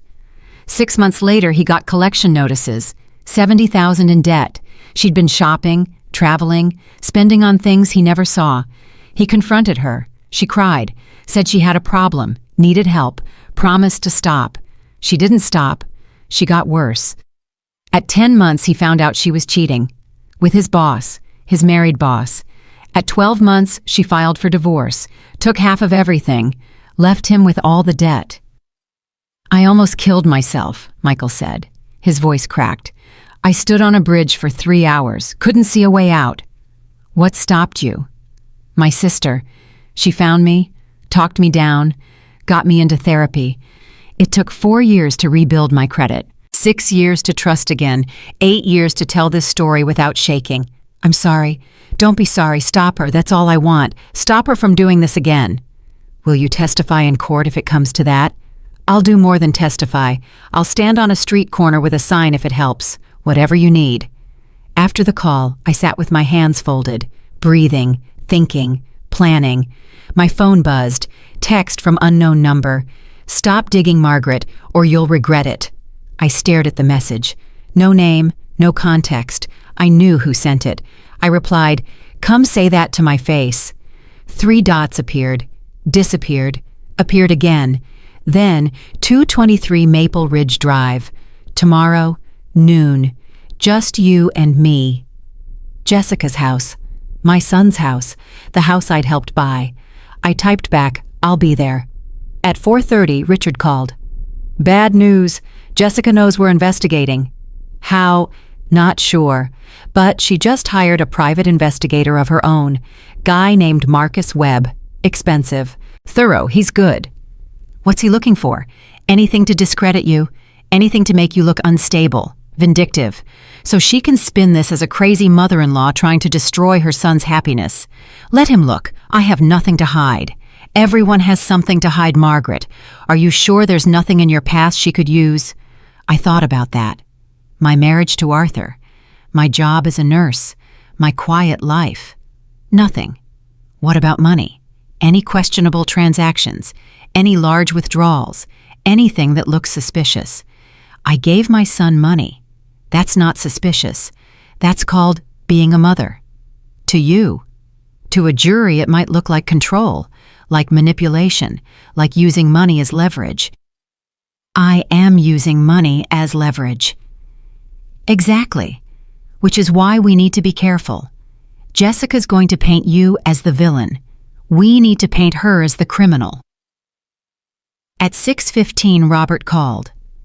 I talked to Jessica, and she explained everything. The bankruptcy, the debt, the hard times before we met. She was honest about all of it. Was she honest about Michael? Silence. Robert, did you ask her about Michael? She said she doesn't know anyone named Michael. She was married to him. No, she wasn't. I saw her marriage license application. She checked never married. You're lying, Mom. And I don't know why, but you need to stop. I have proof. I don't care about your proof. I care about my wife, and you're trying to destroy her. I'm trying to save you. I don't need saving. I need you to back off. He hung up. I sat there, phone in hand, heart racing. She'd gotten to him first, spun her story, made me the villain. I called Patricia. He doesn't believe me. Of course he doesn't. She's had 3 years to build her credibility. You've had 3 days to tear it down. So what do? We go nuclear. We file everything tomorrow. The demand letter, the lien paperwork, the fraud allegations, all of it. We force her hand. What if Robert never forgives me? Then you save his financial future even if you lose the relationship. Sometimes that's the only option. At 8:00 p.m. I made dinner. Soup, the kind Arthur used to make on cold nights. I ate half, couldn't finish. My phone buzzed. Email from Richard. Subject, you need to see this. I opened it. Found photos. Jessica and a man, not Robert. Someone older. Expensive suit. Getting into a car together. Date stamp yesterday. Caption, Jessica meeting with James Kowalski, downtown Seattle, 4:47 p.m. Meeting lasted 73 minutes. Her divorce attorney, while Robert thought she was at yoga class. I forwarded the email to Patricia. Her response, this is it. This is proof she's actively planning divorce. We use this tomorrow. At 10:00 p.m. I tried to sleep. Couldn't. lay in the dark, staring at the ceiling, thinking about tomorrow, thinking about facing Jessica, alone, in the house I'd helped buy, where she'd made her plans to destroy my son. Thinking about whether I had the strength for this, whether I could actually go through with it. My phone buzzed. Text from Carol, my neighbor. Saw a car outside your house earlier. Strange man taking photos. You okay? Jessica's investigator. Already working. I texted back, I'm fine. Thank you for checking. But I wasn't fine. I was at war. With my daughter-in-law. With my son's denial. With my own guilt over whether I'd failed him somehow. At 11:47 p.m., I got out of bed, went to my closet, found the box I'd hidden there 6 months ago. Inside was $5,000, cash, emergency money, money I'd saved from my nursing pension, money nobody knew about. I counted it. Every bill, every opportunity it represented. Then I put it in my purse. Tomorrow I might need leverage, might need options, might need to buy something Jessica didn't expect me to afford. I went back to bed. This time I slept. Not peacefully, but I slept. Because tomorrow I'd face the woman who'd stolen my son, and I'd either save him or lose him forever. Either way, the war was about to become very, very real. Thursday morning, 7:23 a.m., I stood in front of my closet trying to decide what you wear to war. Not the funeral suit. Too dark, too defeated. Not the floral dress.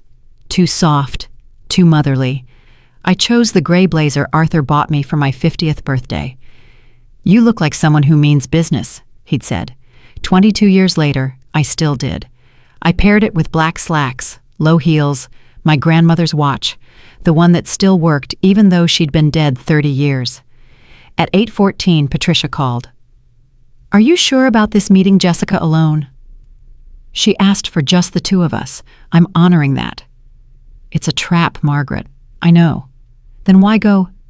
Because I need her to know I'm not afraid, that I won't back down, that she picked the wrong mother to mess with. What if she records you?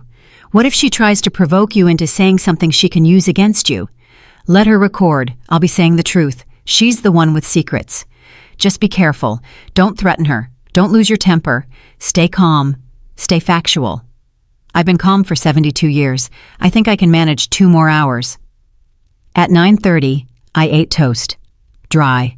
My stomach couldn't handle butter. At 10:15, Richard sent a text. Michael Torres just sent over his divorce records. Jessica took $87,000 from him, including money from his dead father's life insurance. Money meant for Michael's sister's medical bills. She spent it on a trip to Paris with her boyfriend. I saved the screenshot, added it to the folder that was getting thicker by the hour. At 11:00, I got in my car. The drive to Robert's house was 43 minutes. I knew because I'd driven it 100 times. Today it felt like driving to an execution. Mine or hers, I wasn't sure yet. At 11:47, I pulled onto Maple Ridge Drive. Jessica's Mercedes was in the driveway. Robert's car was gone. Good. He was at work. This conversation needed to happen without him.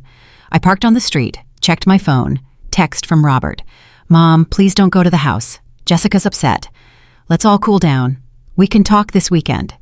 I didn't respond. Put my phone on silent. Put it in my purse. At exactly noon, I rang the doorbell.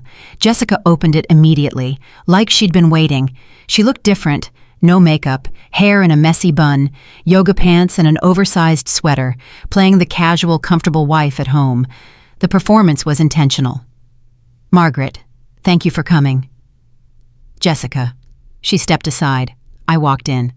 The house smelled like vanilla candles and fresh coffee. Everything looked perfect, staged, like a magazine spread. Would you like something to drink? She asked. No. Please sit. We sat in the living room, opposite sides of this coffee table, like negotiators, like enemies. Jessica folded her hands in her lap. I think we got off on the wrong foot. Did we? Which foot was that? The one where you wished I was dead? Or the one where you're planning to divorce my son? Her face didn't change. I don't know what you're talking about. Yes, you do. You've been meeting with James Kowalski, downtown, divorce attorney, 2 months of meetings. That's not true.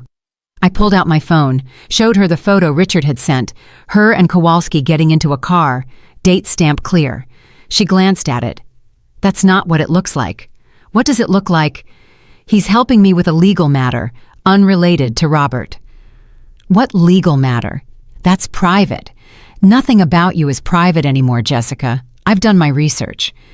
Research? She laughed. Cold. You mean you hired someone to stalk me? I hired someone to investigate you. There's a difference. And they found some interesting things. Like what? Like Michael Torres. She went very still. I don't know anyone named Michael. Your first husband, the one you bankrupted, the one you stole $87,000 from. Ring any bells? That's a lie.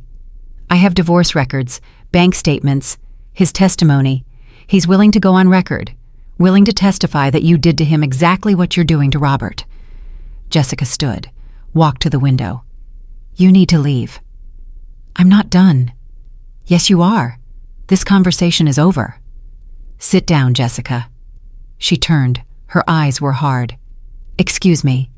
Sit down. We're not finished. You don't get to come into my house and make demands. It's not your house. It's my son's house. That I helped pay for. So actually, I do get to make demands. She walked back, sat down, her jaw tight. Say what you came to say. I know who you are. I know what you've done. I know about the bankruptcy, the previous marriage, the debt you left Michael with, the affair with his boss, all of it. Congratulations. You know my past. Everyone has a past. Does Robert know your past? He knows what he needs to know. Does he know you were married before? Silence. I'll take that as a no, which means you committed fraud on your marriage license, which means your marriage to Robert might not be legal, which means everything you've been planning falls apart. Jessica's hands clenched. You can't prove any of this. I can, and I will, unless you do exactly what I say, which is what leave Robert walk away from my marriage, let you control his life again. No, I want you to tell him the truth, all of it, tonight. And then I want you to sign a post-nuptial agreement stating you have no claim to any assets Robert acquired with my money. That's insane. That's fair. You lied to get into this marriage. You manipulated my son. You took my money under false pretenses. Now you either come clean or I expose everything. Jessica leaned forward. You expose me, you hurt Robert. He'll be humiliated, devastated. Is that what you want? To destroy your own son? You've already destroyed him. I'm just cleaning up the mess. He loves me. He loves who he thinks you are. Wait until he finds out who you really are. He won't believe you. I've already told him you're lying, that you're desperate to break us up. He believes me, Margaret. Not you. Then let's test that theory. Let's sit down with Robert tonight. Me, you, him. I'll present my evidence. You'll present yours. We'll see who he believes. Jessica smiled. You really think you'll win that fight? I think the truth wins. Eventually. The truth? She laughed. You want to talk about truth? Let's talk about how you've controlled Robert his entire life, how you made him feel guilty for every dollar you spent, how you weaponized your sacrifices to keep him dependent. I raised him alone. You smothered him. There's a difference. I gave him everything. You gave him debt.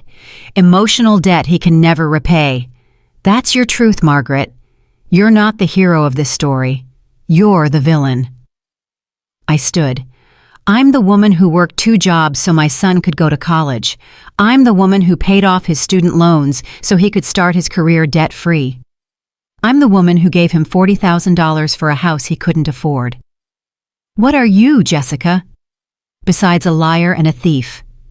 She stood too, faced me. I'm the woman he chose, not you, me. He chose me. He married me. He built a life with me. And no matter how much evidence you have, no matter how many lawyers you hire, that won't change. He chose me. He chose a lie. He chose freedom from you. The words hit like fists. Get out of my house, Jessica said. Or what? Or I call the police. Tell them you're trespassing, harassing me, threatening me. I haven't threatened you. Haven't you? You showed up uninvited, made accusations, demanded I sign legal documents. That sounds like intimidation to me. Call the police. Let's see what they think about marriage fraud. Jessica pulled out her phone, started dialing. I'm serious, Margaret. Leave now, or I'm pressing charges. I grabbed my purse, walked to the door, stopped. You made a mistake, Jessica. What mistake? You assumed I'd back down, that I'd protect Robert's feelings over the truth, that I'd choose peace over justice. And you won't. I'm 72 years old. I don't have time for peace. I only have time for truth. I walked out, got in my car, drove 3 blocks, pulled over. My hands were shaking. My chest hurt. My phone was buzzing. Text from Jessica. You just made an enemy you can't afford. I deleted it. Another text. This one from Robert. What did you do? Jessica's crying. Says you threatened her. Mom, what the hell? I called him. He answered on the first ring. Mom, meet me tonight, just you and me. I have things you need to see. I'm not meeting you, not after what you just did. Robert, please. 1 hour. Let me show you the evidence. If you still think I'm lying after that, I'll drop everything. The lawsuit, the demands, all of it. You'll drop it. If you still believe Jessica after seeing what I have to show you, yes, I'll drop it. Silence. Then, fine. Where? That coffee shop on Pine, where we used to go when you were in college. 7 p.m. I'll be there. He hung up. I sat in my car, breathing, trying to steady myself. My phone rang. Patricia. How did it go? She threatened to call the police. Did she? No, she's bluffing, but I think I pushed too hard. What did you say? I told her I know everything, that she needs to confess to Robert or I'll expose her. Margaret, we talked about this. You can't threaten her directly. That's extortion. I didn't threaten. I gave her options. That's the same thing legally. If she records you saying that she can claim duress, intimidation, it weakens our case. I don't care about the case anymore. I care about Robert knowing the truth. Then show him the evidence. Calmly, rationally. Let him draw his own conclusions. I'm meeting him tonight, 7 p.m. Good. Bring everything. The divorce records, the photos, Michael's testimony. All of it. Make it impossible for him to deny. At 3:47 p.m. I went home, organized my evidence, put everything in a folder, divorce decree, bank statements, photos, emails, text messages from Jessica to her mother. At 5:30 I changed clothes, back to something softer, maternal, non-threatening. At 6:15 I drove to the coffee shop. I got there early, ordered tea, sat at our old table, the one in the corner, the one where Robert used to study for finals while I quizzed him. At 7:03 he walked in, looked around, saw me. His face was hard. He sat down across from me. Didn't order anything. I'm here. Show me. I pushed the folder across the table. He opened it, started reading. I watched his face, watched the color drain, watched his hands start shaking. This is fake, he said. You faked these documents. Call Michael Torres yourself. His number's in there. Ask him if it's fake. Why would I call some random guy you hired to lie? I didn't hire him. I found him. He's Jessica's first husband, the one she never told you about. She told me she was never married. She lied. Robert kept reading, slower now, page by page. The bankruptcy, he said. She told me about that. She said it was medical debt, from her mom's cancer treatment. Her mom is alive. I met her 2 days ago. She gave me those bank statements. Jessica spent the money on clothes, travel, expensive restaurants. Her mom gave you these. She's trying to stop Jessica from doing to you what she did to Michael. Robert set down the papers. This doesn't prove anything. People have complicated pasts, complicated finances. It doesn't mean she's using me. Look at the next page. He did. The photo of Jessica and James Kowalski. She's meeting with the divorce attorney Robert for 2 months while telling you everything is fine. Maybe she's getting advice. For a friend. For 73 minutes, in person, multiple times. You're grasping at straws. I pulled out my phone. Played the voicemail Diane had sent me. Jessica's voice, clear as day. 3 more months and I'm done. Half the house equity alone should be $200,000. Robert's face crumbled. Where did you get this? From someone who loves her, but knows what she is. It's taken out of context. What context makes that okay? He stood. I'm done. I'm not listening to this anymore. Robert, sit down.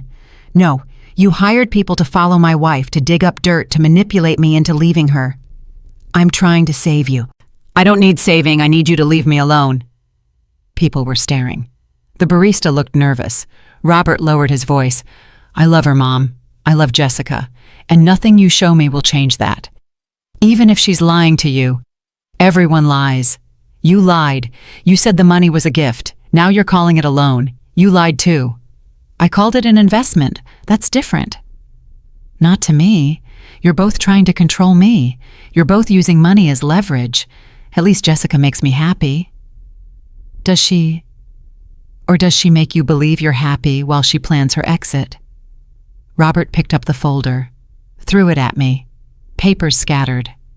I'm done. I'm cutting you off completely. No more calls, no more visits, no more chances. You want your money, sue me. Put a lien on my house. Do whatever you want. But you're not my mother anymore. The words stopped my heart. Robert, we're done. He walked out. I sat there, surrounded by evidence he refused to see. Surrounded by truth he refused to believe. The barista approached. Ma'am, are you okay? I'm fine. Do you need help picking up those papers? No, thank you. I gathered them slowly. Every page, every photo, every piece of evidence that meant nothing to my son. My phone buzzed. Text from Jessica. He chose me. Again. When will you learn, Margaret? You can't compete with love. I stared at the message. Then I called Patricia. It didn't work. He doesn't believe me. What happened? I showed him everything. He called it fake, manipulated, said I'm trying to control him. Then we move forward legally. We file the lien. We force the issue. He said we're done, that I'm not his mother anymore. Patricia was quiet. I'm sorry, Margaret. Don't be. I'm not giving up. I'm just changing tactics. What does that mean? It means if he won't believe me, I'll make Jessica confess herself. How? I have one more card to play. What card? The one Jessica doesn't know I have. At 9:47 p.m., I called Richard. I need you to find something, Jessica's medical records, specifically any procedures or treatments from the past 5 years. That's illegal without a court order. Then get creative. Talk to former co-workers, check social media, see if she ever mentioned being sick, having surgery, anything medical. Why? Because Jessica told Robert the bankruptcy was for her mother's cancer treatment, but her mother is healthy. If Jessica lied about why she needed the money, that's another layer of fraud. On it. At 11:00 p.m., I tried to sleep. Couldn't. My mind kept replaying Robert's face, the anger, the betrayal, the finality. You're not my mother anymore. At 2:34 a.m., my phone rang. Richard. Sorry for the late call, but you need to hear this. What? Jessica's mother doesn't have cancer. Never did. I checked hospital records, talked to neighbors. Nothing. I already knew that. But here's what you didn't know.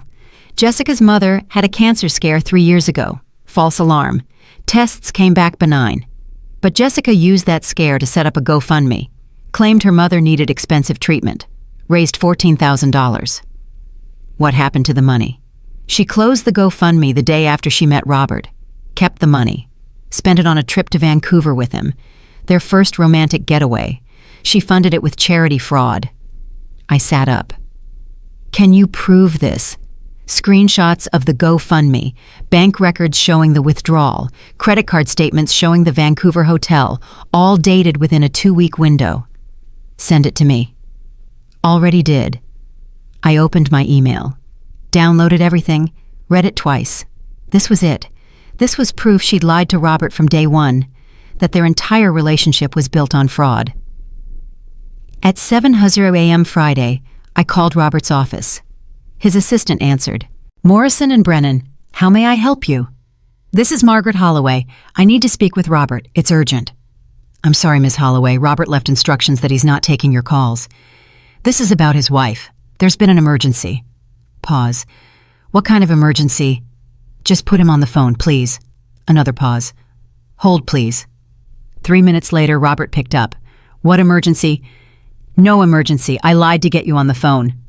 Mom, don't hang up. I have one more thing to show you. Just one. After this, if you still don't believe me, I'll drop everything. The lawsuit, the lien, all of it, I promise. What is it? The GoFundMe Jessica set up 3 years ago for her mother's cancer treatment. Silence. Robert, how do you know about that?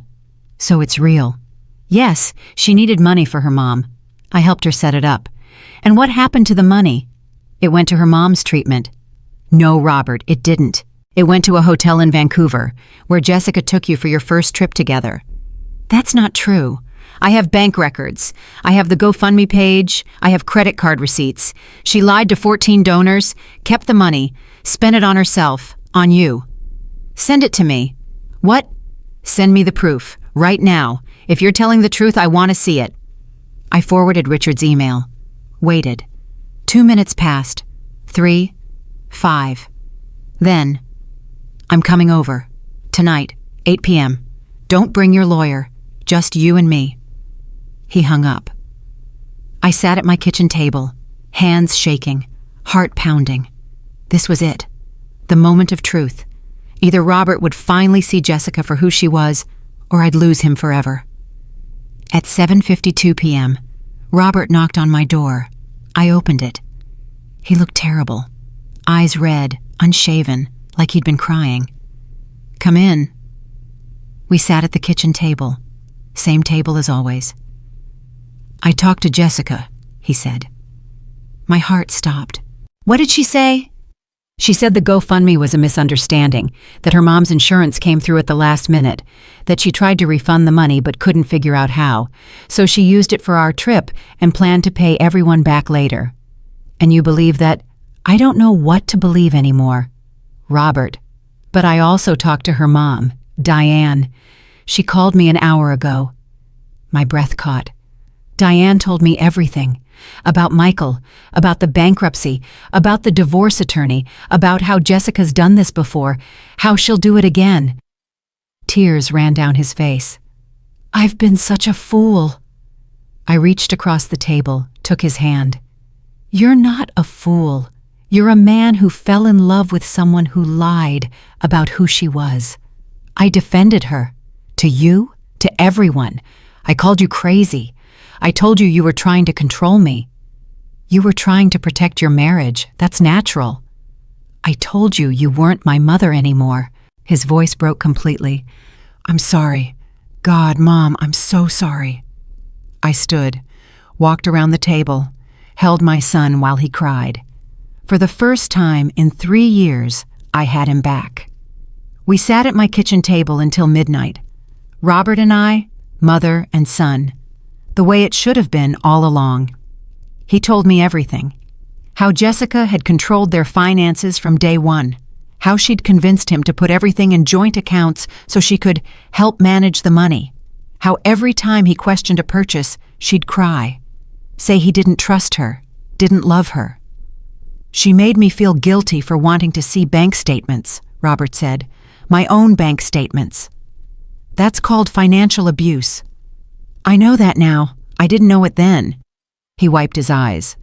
What do I do, Mom? How do I get out of this? You talk to Patricia. You file for divorce. You protect your assets before she can drain them. She'll fight. She'll make it ugly. Let her fight. We have evidence. We have Michael. We have her mother. We have the truth.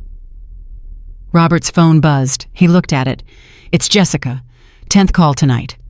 Don't answer. She knows I'm here. She'll come over. Good. Let her. Let's finish this tonight.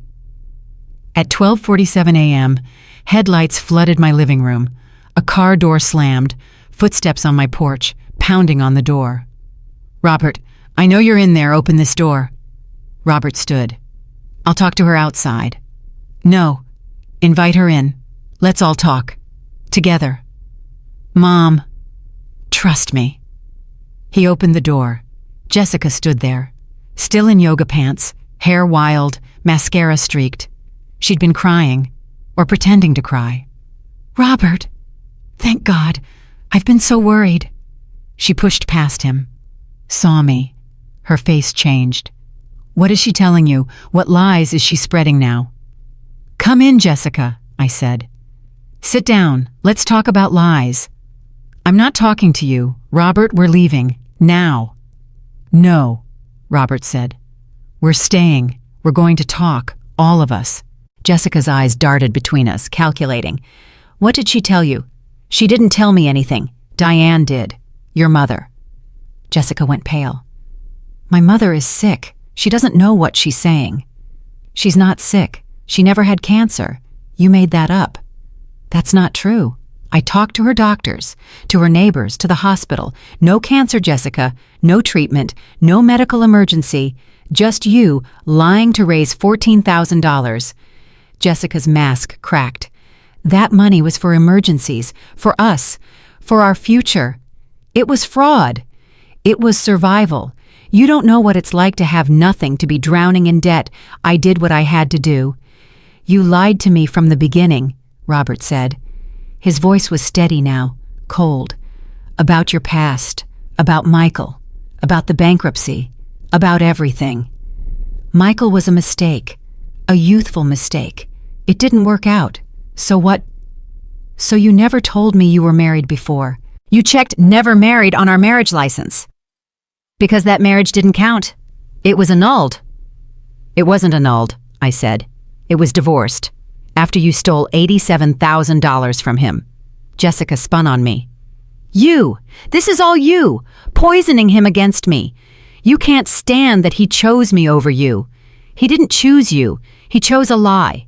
You created a character, played a role, made him fall in love with someone who doesn't exist." "I exist. I'm right here. I love him." "You love his money, his mother's money. That's all you've ever loved." Jessica lunged at me. Robert grabbed her. "Let me go. Let me talk to her." "Jessica, stop." "No, she's trying to destroy us. Can't you see that she's been planning this from the beginning? She wants you alone, dependent, under her control." "That's not true," Robert said. "It is. Ask her. Ask her why she really gave you that money. It wasn't generosity. It was investment in controlling you forever." I stood, faced her. "You're right. I did want control. I wanted control over whether my son was safe, whether he was loved, whether he was being used. And now I know. He wasn't safe. He wasn't loved. He was absolutely being used. By you? You're the one using him. I gave him money. You took it. There's a difference." Jessica turned back to Robert, grabbed his face, forced him to look at her. "Baby, please, don't let her do this. Don't let her come between us. I love you. I made mistakes, yes, but I love you. We can work through this. We can rebuild, just you and me, please." Robert pulled away. "Were you planning to divorce me?" Her hands dropped. "What?" Simple question. "Were you meeting with James Kowalski about divorcing me?" "I was getting advice. That's all. Just exploring options in case things didn't work out." "For 2 months you were exploring options for 2 months. I was protecting myself.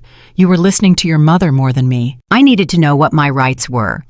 Your rights to my house, my assets, my money. Our house. Our assets. We're married, Robert. What's yours is mine." "Not if the marriage was fraudulent." Jessica froze. "What are you saying?" Robert pulled out his phone, showed her the marriage license application. "You checked never married. That's a false statement. That's fraud." "It was a mistake. Or it was intentional. To hide your past. To make me think you were someone you're not. I am who I am. I've always been me." "Who are you, Jessica?" His voice broke. "Because I don't know anymore. The woman I married wouldn't lie about her past, wouldn't steal from charity, wouldn't plan a divorce while pretending everything was fine." "I wasn't planning a divorce." "Then what were you planning?" She opened her mouth, closed it. Her whole body sagged. "I was scared," she finally said, quieter now. "Your mother has been after me from the beginning. always judging, always criticizing, always trying to prove I'm not good enough. I needed to protect myself, to have options if she convinced you to leave me. Mom didn't convince me of anything. You did, with your lies. They weren't lies. They were survival. You had money, family, support. I had nothing. I did what I had to do to build a life.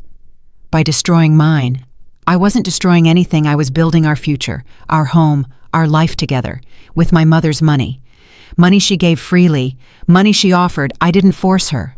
No, I said. You forced Robert to ask. You manipulated him into thinking you couldn't afford the house, couldn't afford the life, couldn't afford anything without that $40,000.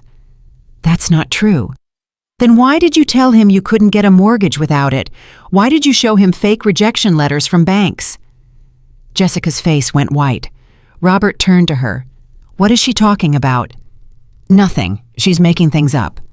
Am I? I pulled out my phone, showed him another email from Richard. Those mortgage rejection letters Jessica showed you 3 years ago, they were fake. She created them. Your credit was fine. Her credit was destroyed. You could have gotten the mortgage alone, but she needed your mother's money to pad her accounts, to make herself look solvent. Robert stared at the screen, at the evidence, at the truth. You faked loan rejections. I was trying to make sure we got the house. Banks are picky. I wanted to be safe. You wanted my mother's money in your account. Our account. We were getting married. We weren't even engaged when you showed me those letters. We'd been dating for 6 months. Jessica backed toward the door. I can't do this. I can't stand here and be attacked by both of you. Then leave, Robert said. She stopped. What? Leave. Go back to the house. Pack your things. I want you out by tomorrow. Robert, I mean it. We're done. You can't kick me out. It's my house too. Actually, I said, it's not. The deed is in Robert's name only. You never signed. You never had ownership. You can leave peacefully, or Robert can file for an emergency restraining order. You can't do this. I already did, Robert said. I talked to Patricia an hour ago, from Mom's bathroom. While you were blowing up my phone, the restraining order is drafted. I can file it tonight. Jessica's face twisted. The mask was gone. What remained was ugly, raw, real. You're going to regret this, both of you. Is that a threat? I asked. It's a promise. I know things about both of you. Things that will destroy you. Like what? Robert asked. Like how your mother has been hiding money. Money she never told you about. Money she claimed she didn't have while you struggled. What money? Jessica pointed at me. Ask her about the $5,000 in her closet. Cash, hidden. Money she was saving while telling you she was broke. Robert looked at me. Mom, it's my emergency fund. Every person should have emergency savings. You told me you had nothing left, that you'd given me everything. I gave you everything I could safely give. I kept emergency money because I'm 72 years old and I don't have the luxury of trusting anyone else to take care of me. See, Jessica said, she lies too. You think I'm the only manipulator. Your mother invented the game. I just learned to play it. The difference, I said, is I lied to protect myself. You lied to rob my son. I didn't rob anyone. I loved him. I still love him. You love what he represents, security, stability, a life you didn't earn. Jessica lunged again. Robert caught her again. Get out, Jessica, now, before I call the police. She wrenched free, stood there breathing hard. Then she smiled, cold, calculated. Fine, I'll leave, but you're going to pay Robert, for the house, for the humiliation, for everything. I'll take you for every penny. Try, he said. See what happens when you go up against evidence of fraud. She looked at me. This is your fault, all of it. If you'd just stayed in your lane, let us be happy. None of this would have happened. If you'd been honest from the beginning, we wouldn't be here. Honest, you want honest, fine. I never loved him, not really. He was a means to an end. A wallet with a heartbeat. And you know what the saddest part is? He knew. Deep down, he always knew. He just didn't want to admit his wife married him for money. Robert's face crumbled. Jessica saw it, smiled wider. That's right, baby. I never loved you. I loved what you could give me, and now that you've taken it away, you're worthless to me. She walked to the door, stopped. Oh, and Margaret, that thing you said at the party, why is she even still alive? I meant it. Every word. You should have had the decency to die before you ruined my plan. She left. The door slammed. Robert stood frozen, his face empty. I went to him, held him again. She didn't mean that. Yes, she did. And she was right. I knew. Some part of me always knew. But I ignored it because I wanted to believe someone like her could love someone like me. Someone like you is worth loving, Robert. She's broken. You're not. He pulled away. I need to go. Deal with this. Change the locks. Call the lawyer. All of it. Do you want me to come? No, I need to do this alone. He kissed my forehead. Thank you, Mom, for not giving up on me, even when I gave up on you. I will never give up on you. That's what mothers do. After he left, I sat in the silence, replayed Jessica's words, her venom, her truth. My phone rang at 2:34 a.m. Patricia. Jessica just filed a counterclaim, emotional distress, defamation. She's asking for $200,000 in damages. Let her ask. We have evidence of fraud. She has nothing. She also filed for a temporary restraining order against you, claims you've been harassing her, threatening her. She has recordings.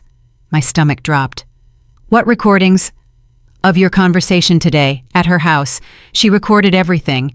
You telling her to confess or you'd expose her. That's technically extortion, Margaret. I was protecting my son. I know, but the law sees it differently. We need to be careful, very careful. What happens now? We go to court, Monday, emergency hearing. Judge will decide if her restraining order stands and if your lien proceeds. And the fraud charges. We file those separately. Criminal complaint, but that takes time, months maybe. I don't have months. Jessica's planning something, I can feel it. Then we'd better move fast. Saturday morning, 9:47 a.m. Robert called. The locks are changed. Jessica came by at 3 a.m., started screaming, pounding on windows. Neighbors called the police. Is she arrested? No. They escorted her away. But she's escalating, Mom. She's dangerous. Have you talked to Patricia? Yes. I'm filing for divorce Monday, annulment if possible, but it's going to get worse before it gets better. At 11:00 a.m., my doorbell rang. A process server, handing me Jessica's restraining order. I was not to contact her, not to come within 500 feet, not to discuss her with anyone except my attorney. I called Patricia.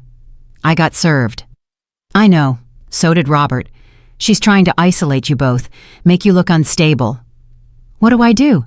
Nothing. Stay home, stay quiet. Let me handle Monday's hearing. And if the judge sides with her, then we appeal. But Margaret, you need to prepare yourself. This could go either way. I spent the weekend organizing evidence. Every document, every photo, every screenshot, making sure Patricia had everything. Sunday evening, Diane called. I heard what happened. Jessica called me, screaming, blaming me for everything. I'm sorry you got dragged into this. Don't be. I chose to help. I'd do it again. She paused. Margaret, there's something else. Something I didn't tell you before. What? Jessica has a safety deposit box at First National. I have a key. From when I helped her move 3 years ago, she forgot I kept it. What's in it? I don't know, but she's very protective of it. Very secretive. I think there's something there she doesn't want anyone to find. Can you access it? Legally, no. She'd have to give permission, or a court would have to order it. What if we got a court order? You'd need probable cause, evidence that the box contains relevant information. What if I told the judge Jessica's been hiding assets that she's preparing to flee? Is she? I don't know, but I can find out. Monday morning, 8:30 a.m., King County Courthouse. Patricia met me outside. Ready. As I'll ever be. Remember, stay calm. Don't react to anything Jessica says. Let me do the talking. We walked into the courtroom. Jessica was already there, with her attorney, James Kowalski. Expensive suit, shark eyes. Robert sat on our side. He looked terrible, like he hadn't slept in days. The judge entered. Honorable Susan Chen, no relation to Jessica. "We're here on 2 matters," Judge Chen said. "A motion for temporary restraining order filed by Jessica Holloway against Margaret Holloway, and a motion for emergency lien filed by Margaret Holloway against Robert and Jessica Holloway. Mr. Kowalski, you're up first." Kowalski stood. "Your Honor, my client has been subjected to a campaign of harassment by her mother-in-law. Threats, intimidation, invasion of privacy. We have recordings of Mrs. Margaret Holloway telling my client to confess to crimes or face exposure. That's textbook extortion." He played the recording. My voice, clear as day. "Tell Robert the truth or I'll expose everything." The judge frowned. "Ms. Barnes?" Patricia stood. "Your Honor, that conversation was taken out of context. Mrs. Margaret Holloway was trying to protect her son from a woman who'd lied about her past committed marriage fraud and was actively planning to divorce him while draining his assets." "Do you have evidence of this alleged fraud?" "We do, extensive evidence." Patricia handed over our folder. The judge spent 20 minutes reading. Her face gave nothing away. Finally, she looked up. "This is concerning, very concerning. Mrs. Jessica Holloway, did you or did you not lie on your marriage license application?" Jessica stood. "Your Honor, I made a mistake. My previous marriage was brief, annulled in my mind if not legally. I didn't think it counted. The form asks if you've ever been married, not if you've ever been married in a way you personally consider valid. You checked no. That's false. It was an oversight. An oversight that allowed you to marry Mr. Robert Holloway under false pretenses. I love my husband. My past shouldn't matter." "Your past matters when it includes bankruptcy fraud and charity scams." Judge Chen looked at Kowalski. "Your client has a history of financial deception. That supports Mrs. Margaret Holloway's claim that she was trying to protect her son, not extort your client." "Your Honor, I'm denying the restraining order. Mrs. Margaret Holloway's conversation with Mrs. Jessica Holloway, while aggressive, does not constitute criminal extortion. She was advocating for her son." Jessica's face went red. "This is unfair. She threatened me." "Ms. Holloway, you'll be quiet or you'll be removed." Jessica sat down, fuming. Judge Chen continued. "As for the lien, Mrs. Margaret Holloway claims she loaned her son $40,000 with expectation of repayment. She has emails and texts supporting this claim. Mr. Robert Holloway, do you dispute that the money was a loan?" Robert stood. "No, Your Honor. My mother gave me that money. I promised to pay her back. I haven't. That's on me." "And do you consent to the lien?" "I do. I owe her the money. She deserves to be repaid." "Then I'm granting the motion. Lien approved. Mr. Robert Holloway has 90 days to arrange repayment or the property will be subject to forced sale." Jessica jumped up. "You can't do that. That's my house." "It's Mr. Holloway's house. Your name isn't on the deed. You have no ownership claim." "We're married. I have rights." "You do, but those rights don't override legitimate debt. Sit down, Ms. Holloway." "This is because of her?" Jessica pointed at me. "She's poisoned everyone against me. The investigator, the lawyer, even you. You're all working together. Ms. Holloway, one more outburst and you're in contempt." Jessica sat, but her eyes were wild. Dangerous. Judge Chen looked at Patricia. "Ms. Barnes, I'm also ordering an investigation into the marriage license fraud. If Mrs. Jessica Holloway knowingly made false statements, that's a felony. The state will decide whether to prosecute." "Thank you, Your Honor." We stood, started to leave. Jessica's voice stopped us. "This isn't over. You think you've won? You've won nothing. I'll destroy all of you, starting with you, Margaret." Judge Chen banged her gavel. "Ms. Holloway, you're in contempt. Bailiff, take her into custody." 2 bailiffs approached Jessica. She fought, screaming, clawing. "Let me go! You can't do this, Robert! Robert, help me!" Robert looked away. They dragged her out. Her screams echoed down the hallway. Kowalski packed his briefcase. "You just made a very powerful enemy, Mrs. Holloway." "She made herself my enemy," I said. "I just defended my son." Outside the courthouse, Robert hugged me. "It's over, Mom. Finally over." "Not yet. She's going to appeal. Fight back. Make this last as long as possible." "Let her try. I'm done being scared of her." Patricia joined us. "The lien is active immediately." "Robert, you need to start the repayment process. We can set up a payment plan if necessary." "I'll refinance. Get the money to Mom within 30 days. "You don't have to," I started. "Yes, I do. You gave me that money in good faith. I'm paying you back, with interest."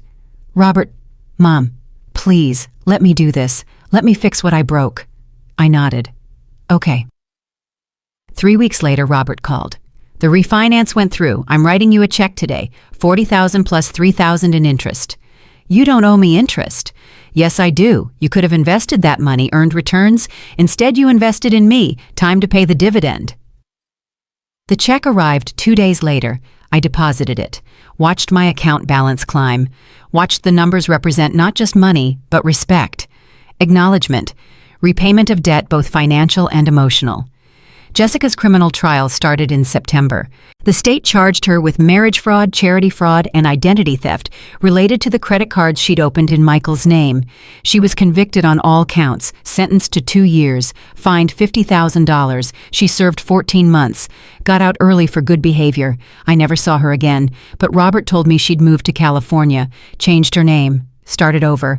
I hoped whoever she became was better than who she'd been, but I didn't hold my breath. Robert and I rebuilt slowly, coffee every Sunday, dinner twice a month, phone calls that didn't feel like obligations. He dated eventually, a woman named Claire, a teacher, kind, honest, boring in the best possible way. They got married 2 years later. I helped with the wedding, but I didn't pay for it. Robert insisted. "I'm paying for my own wedding, Mom, like an adult," I cried. Happy tears, proud tears. On his wedding day, Robert pulled me aside. "Thank you for not giving up on me when I gave up on myself. That's what mothers do." "No, that's what good mothers do, and you're the best." I'm 76 now, 4 years since that birthday party. 4 years since I heard Jessica's voice ask why I was still alive. I'm still alive because I refused to be invisible, refused to be convenient, refused to let my son be destroyed by someone who saw him as a transaction. I'm still alive because I learned that sometimes love means fighting, even when fighting means losing the person temporarily, even when fighting means being called controlling, manipulative, crazy. I'm still alive because I chose myself, my worth, my dignity. And I'm still alive to watch my son build a real life, with a real partner, based on real love. That's why I'm still alive. And I'd do it all again, every confrontation, every sleepless night, every moment of doubt, because in the end, I didn't just save my son's financial future. I saved him from a life built on lies. And I saved myself from a lifetime of regret for staying silent. They asked why I was still alive. I showed them exactly why. Because some of us refuse to disappear just because it's convenient for everyone else.